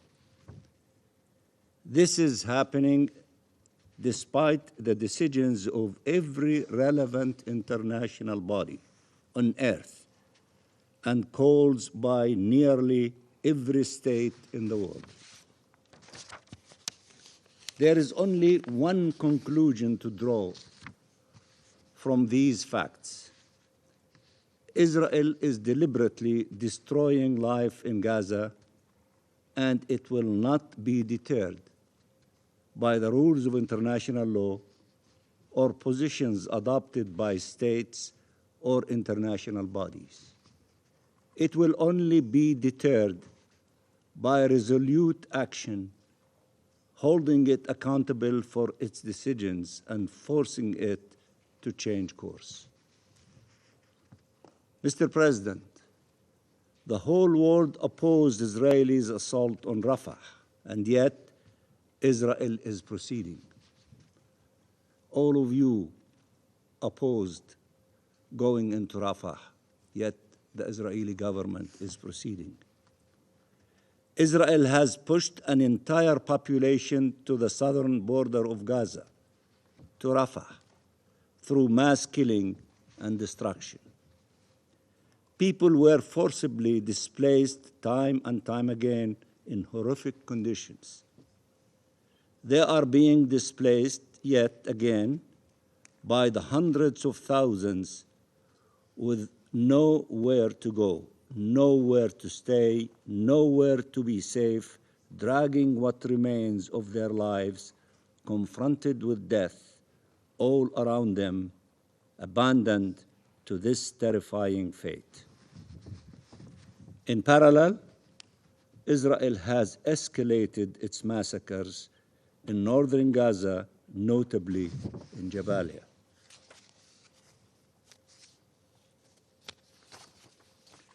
Israel, instead of opening crossing points for humanitarian aid, decided to seize by force the Rafah crossing while providing cover for the destruction of humanitarian aid by Israeli settlers and extremists in the occupied West Bank and East Jerusalem.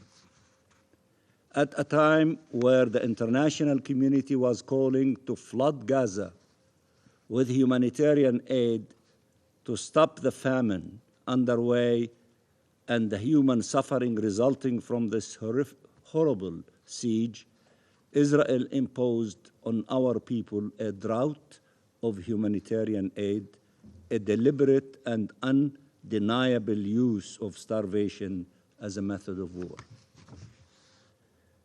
Israel must pull out from the Rafah crossing, open all crossings, and allow the unimpeded flow of humanitarian aid, and must withdraw its occupation forces from the Gaza Strip. Mr. President, Israel has determined who its enemies are: the Palestinian people as a whole, the United Nations, its agencies, the Secretary General, the Security Council, the General Assembly, the Human Rights Council, the world courts, the NGOs, Palestinian, Israeli, and international, and every state on earth that dares to denounce its crimes. Mr. President, with what audacity does Israel kill, maim, forcibly displace, arbitrarily arrest, torture, starve an entire civilian population? With what audacity does it occupy and annex our land? With what audacity does it give itself a right of life and death over every single Palestinian, and proclaims it has a right to veto our national rights, including to self-determination and to the independence of our state? With the audacity, or should I say arrogance, that impunity provides. We speak often in this chamber of the international law-based order. Israel is asking you to destroy the international-based order with your own hands so it can continue killing our people and annexing our land in full impunity. It will not listen to reason or to your protests, to your calls or your demands.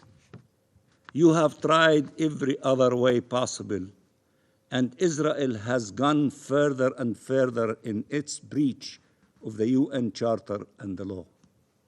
It expects everything from you: blind political support, weapons, full economic and trade privileges, and rejects any commitment in return to abide by the rule of international law, to end its occupation, and to advance just and lasting peace.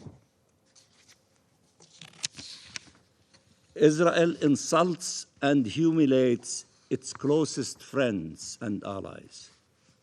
It expects them to align their policies with its crimes, to sacrifice everything they stand for, to stand not by Israel but by Israelis' colonial, supremacist, and inhumane policies towards the Palestinian people. This is becoming increasingly impossible for many of them. And we believe that very soon we will reach a tipping point where countries will stand up to defend freedom, justice, and peace, and there are important signs already to that effect. Indeed, peoples around the world are making themselves heard. Governments are more and more outspoken. But please remember that every day without reaching that tipping point means lives destroyed. I urge you to use every tool at your disposal to stop the massacres as Security Council and as states. Let me repeat. I urge you to use every tool at your disposal, and you have many of them, to stop the massacres as Security Council and as states. A whole nation is fighting for its survival before your very eyes. The future of our region, the future of our world, the future of this international law-based order will depend on what you do next. Thank you, Mr. President. I thank the permanent observer of the Observer State of Palestine for his statement. I now give the floor to the representative of Israel. You have the floor, sir. Thank you, Mr. President. Colleagues, this morning, in an act of outrageous absurdity and moral bankruptcy, the chief prosecutor of the International Criminal Court announced that he will seek arrest warrants for Israeli leaders and Hamas leaders. This is despicable and unforgettable day on which an immoral equivalence is being made between a terror organization and the leaders of a vibrant democracy. This is a dark day for the international community and a dark day for international institutions. Israel suffered the most brutal massacre of Jews since the Holocaust. Men, women, and children were targeted and murdered. Babies were burned alive. Rape and sexual violence were widespread. And from October 7th until today, Israel has been fighting against this evil to bring our hostages home and to prevent such atrocities from ever happening again. Israel is fighting for her future, justly, morally, and in accordance with international law. Yet, to the ICC prosecutor, the genocidal terrorists hold the same moral standing as the leaders of the law-abiding state of Israel. It is unfathomable. It is an immoral distortion of epic proportions. This is a blood libel, a witch hunt driven by pure Jew hatred and political interests. But even more than that, this is a clear sign of what international organizations have become. These international institutions, be it the ICC, the Human Rights Council, UNRWA, and other bodies, were established with the best of intentions. But now these organizations have lost their way. The International Criminal Court is now a weapon of criminals and terrorists. Their moral compass has broken. Today, the forces of evil have physical weapons. They have missiles, rockets, drones, and guns, as you've seen. But beyond these tools of war, they also have diplomatic and legal weapons, an arsenal of evil which includes the weaponization of this institution and its bodies. All have become tools in the hands of monsters, and you continue playing along, playing directly into their hands. Wake up, look at the world burning around you. Just this morning, you held a moment of silence to commemorate the mass murdering president of Iran. A month ago, Raisi, as the Iranian people call him, the butcher of Tehran, launched an unprecedented missile and drone strike on Israel to murder thousands of innocent Israelis, deliberately. The blood of thousands of innocent Iranians is on his hands. Women, members of the LGBTQ community, peaceful protesters, and many, many others. He is responsible for butchering thousands around the globe. Thousands. This is who the Security Council dedicates a moment of silence to? A terrorist? A man who murdered, oppressed, and imprisoned so many? How can it be that your list of moral priorities is so distorted? This council, which has done nothing to advance the release of our hostages, commemorates the man responsible for their suffering. What's next? Will the council hold a moment of silence for bin Laden? Will there be a vigil for Hitler? We wouldn't be surprised. Council members, this is a dark day for the ICC. This is a dark day for the Security Council. And this is a dark day for all the international bodies that have become weapons in the hands of murderers. Merely 4 days ago, 4 days have passed since this council heard the chilling testimonies of released Israeli hostages, of the heart-wrenching story of a mother whose son's body is being held in Gaza by terrorists. You waited over 7 months to hear a single word from released Israeli hostages. But it took only 4 days to forget their gut-churning stories and hold a discussion on how to prevent their release, because that's what you're doing here today. Here we are in a formal, this time formal, council meeting, continuing to do nothing productive to advance their release, the hostages' release. Instead of working to bring them home, you are convening to find ways to keep the hostages in Rafah. This council doesn't function through logic or morality. Sadly, it is simply a political tool exploited by some members to advance skewed agendas, because they can ask for additional council meetings time and again. What started this war was not the humanitarian situation in Gaza. It wasn't an impending operation in Rafah. What started this war was the sheer evil perpetrated by Hamas. And the way to end this war is not by discussing Israel's operation in Rafah. It is by finally holding the murderous terrorists accountable. Israel entered Gaza to bring our hostages home and to ensure that Hamas cannot pose a threat to Israelis.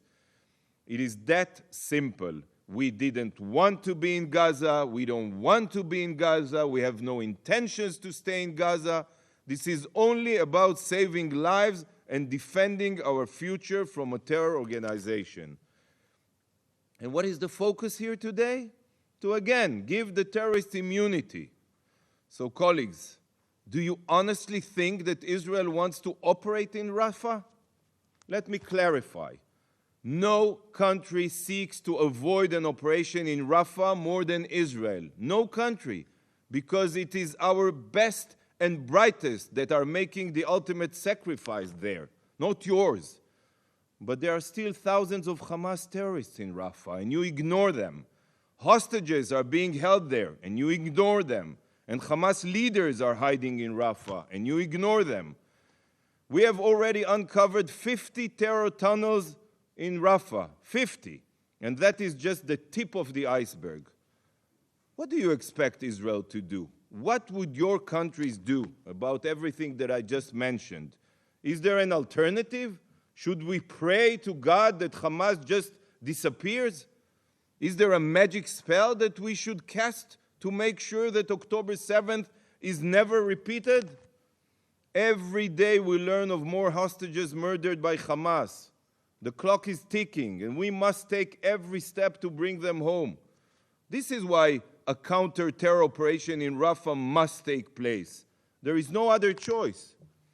You cannot extinguish a fire by putting only most of it out.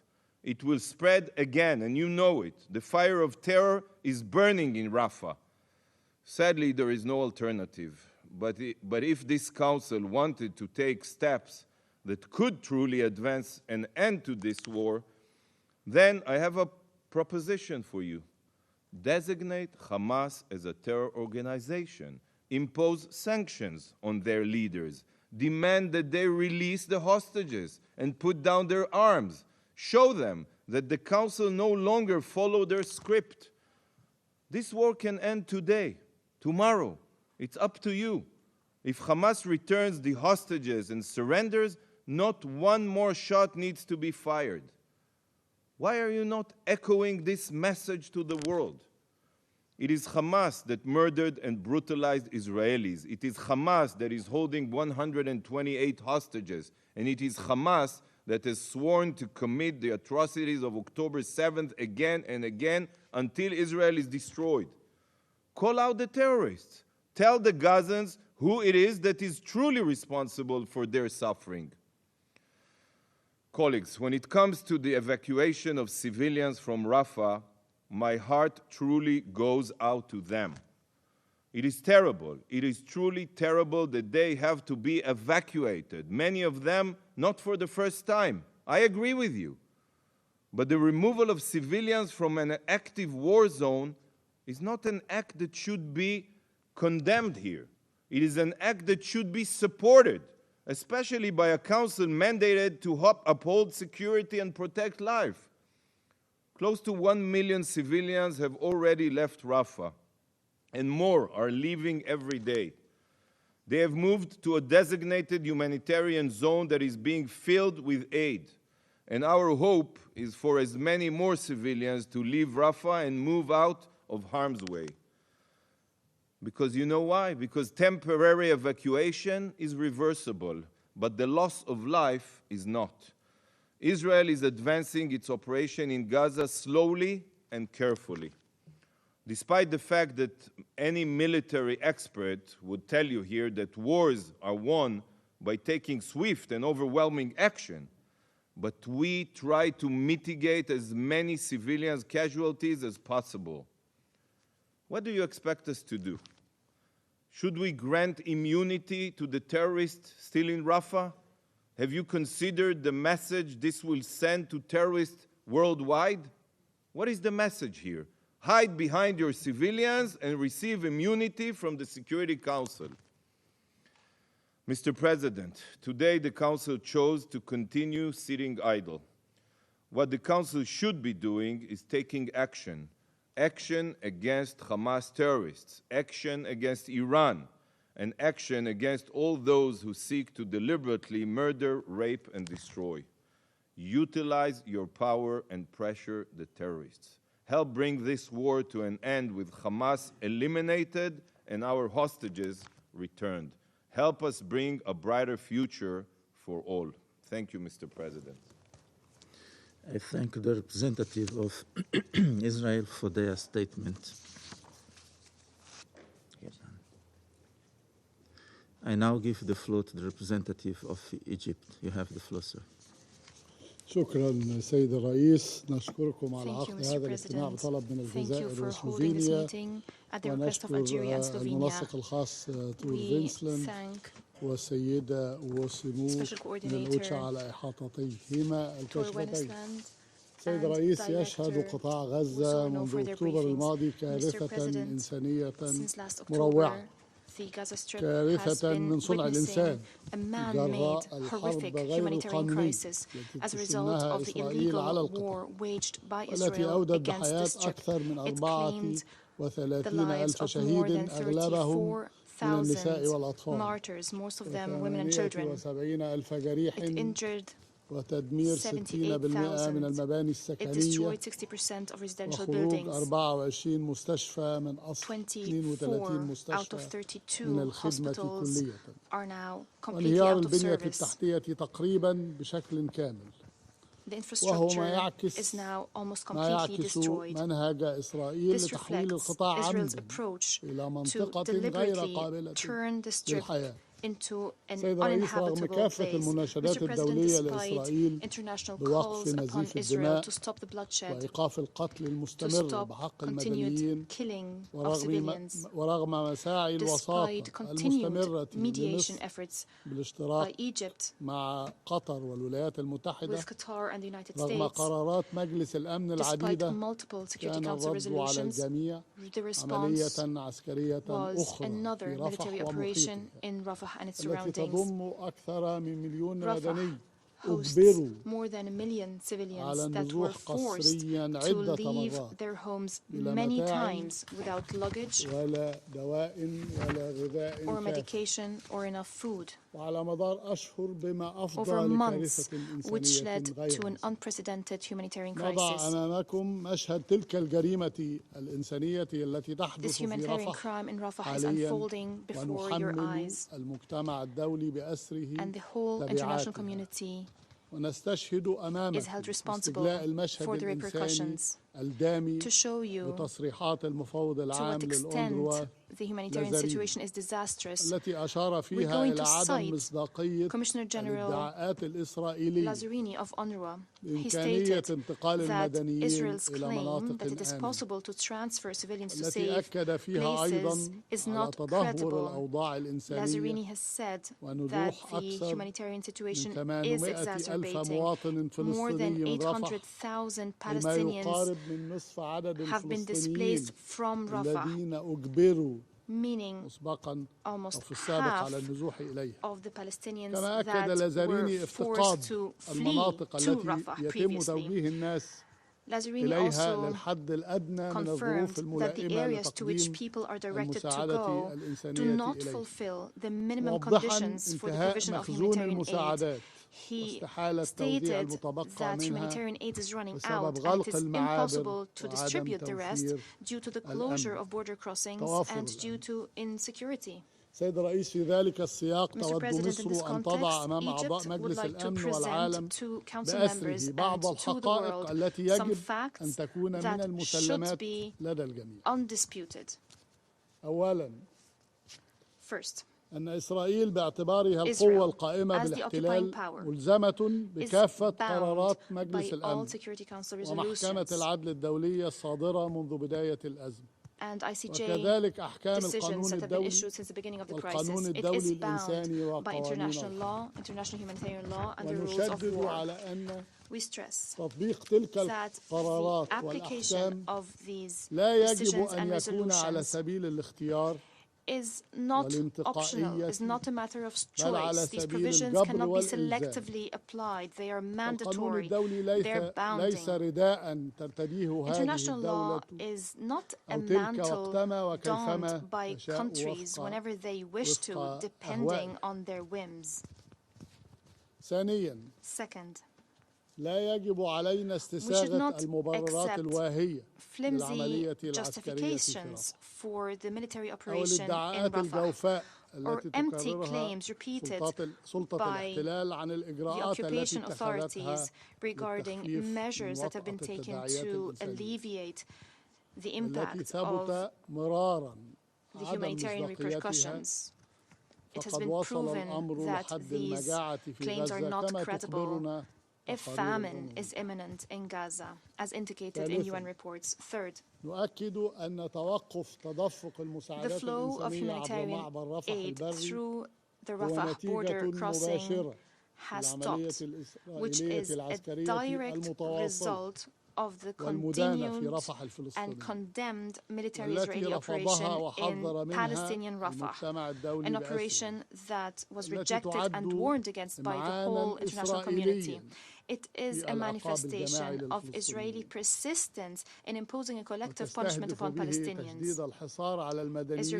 Israel aims to tightening the siege on civilians by militarily controlling the border and creating conditions on the ground that make any humanitarian action almost impossible. Mr. President, deliberate Israeli practices have led to clashes and a security situation that has become a direct threat to the lives of humanitarian workers. Some of them already lost their lives. Humanitarian action by agencies operating from the Palestinian side and ensuring the flow of aid is now tantamount to a suicidal mission. In this context, I would like to recall that in the Israeli war on Gaza, it is the fire of the Israeli army that killed and injured a large number of humanitarian workers, more than 190 of UN workers and other NGO staff. This current situation is not a coincidence. Israel is fully aware of the impact of its operation on the ground, and you all are fully aware that Israel has been aiming since the beginning of the war to turn the Gaza Strip into an uninhabitable place through deliberate practices that are so clearly and so blatantly violations of international law and international humanitarian law. Fourth, it is possible to resume humanitarian action if Israel shoulders its responsibilities, if it withdrew immediately from the Rafah border crossing, if it opened all 6 border crossings to Gaza from the Israeli side, and if it ensured the flow of humanitarian aid. In this context, we are surprised and we reject that some disregard the fact that these border crossings exist. We reject that they're going along with a narrative that implies that aid can only be delivered through the Rafah crossing. This narrative aims to distort facts, aims to holding Egypt and the United Nations responsible for the aid not being delivered, despite the efforts made to ensure the flow of aid to our Palestinian brethren and the burdens we're carrying as a result of the obstacles that occupation authorities have been putting in our way for the past 7 months. Fifth, Egypt seeks to ensure the end of the war and the provision of humanitarian aid and the release of hostages and prisoners from both sides. This is based on our firm commitment to international law and international humanitarian law. This is the same commitment that prompted us to join the case filed by South Africa at the ICJ. We joined the case because we believe in the role of the ICJ in achieving justice, and because Egypt has played a pioneering role in achieving peace in the region, and we are fully committed to the rights of the Palestinians. This commitment is based on principles, and we do not accept it to be bargained with. In conclusion, Mr. President, we completely reject the military operation in Rafah, and we warn of the disastrous humanitarian repercussions. We call upon the Security Council and the international community to compel Israel to shoulder its responsibilities stipulated in international humanitarian law in a clear and unequivocal way. You must exercise pressure to stop all military operations in the Gaza Strip. You must create a safe environment to resume humanitarian action in line with Security Council resolutions, especially Resolution 2720 and the decisions of the ICJ and the provisions of international humanitarian law. Egypt will continue to work tirelessly to find ways to ensure the urgent and safe provision of humanitarian aid in line with our humanitarian duty towards our Palestinian brethren. We will continue to support Palestinians as they resist on their territories any attempts of forced displacement and the use of the siege and starvation to push people away from the Gaza Strip. Council members, stop the daily flagrant violations of international humanitarian law, stop the crimes perpetrated against Palestinian people, stop the war. I thank you, Mr. President, and sorry for taking too long. I thank the representative of Egypt for their statement. There are no more names inscribed on the list of speakers. The meeting is adjourned.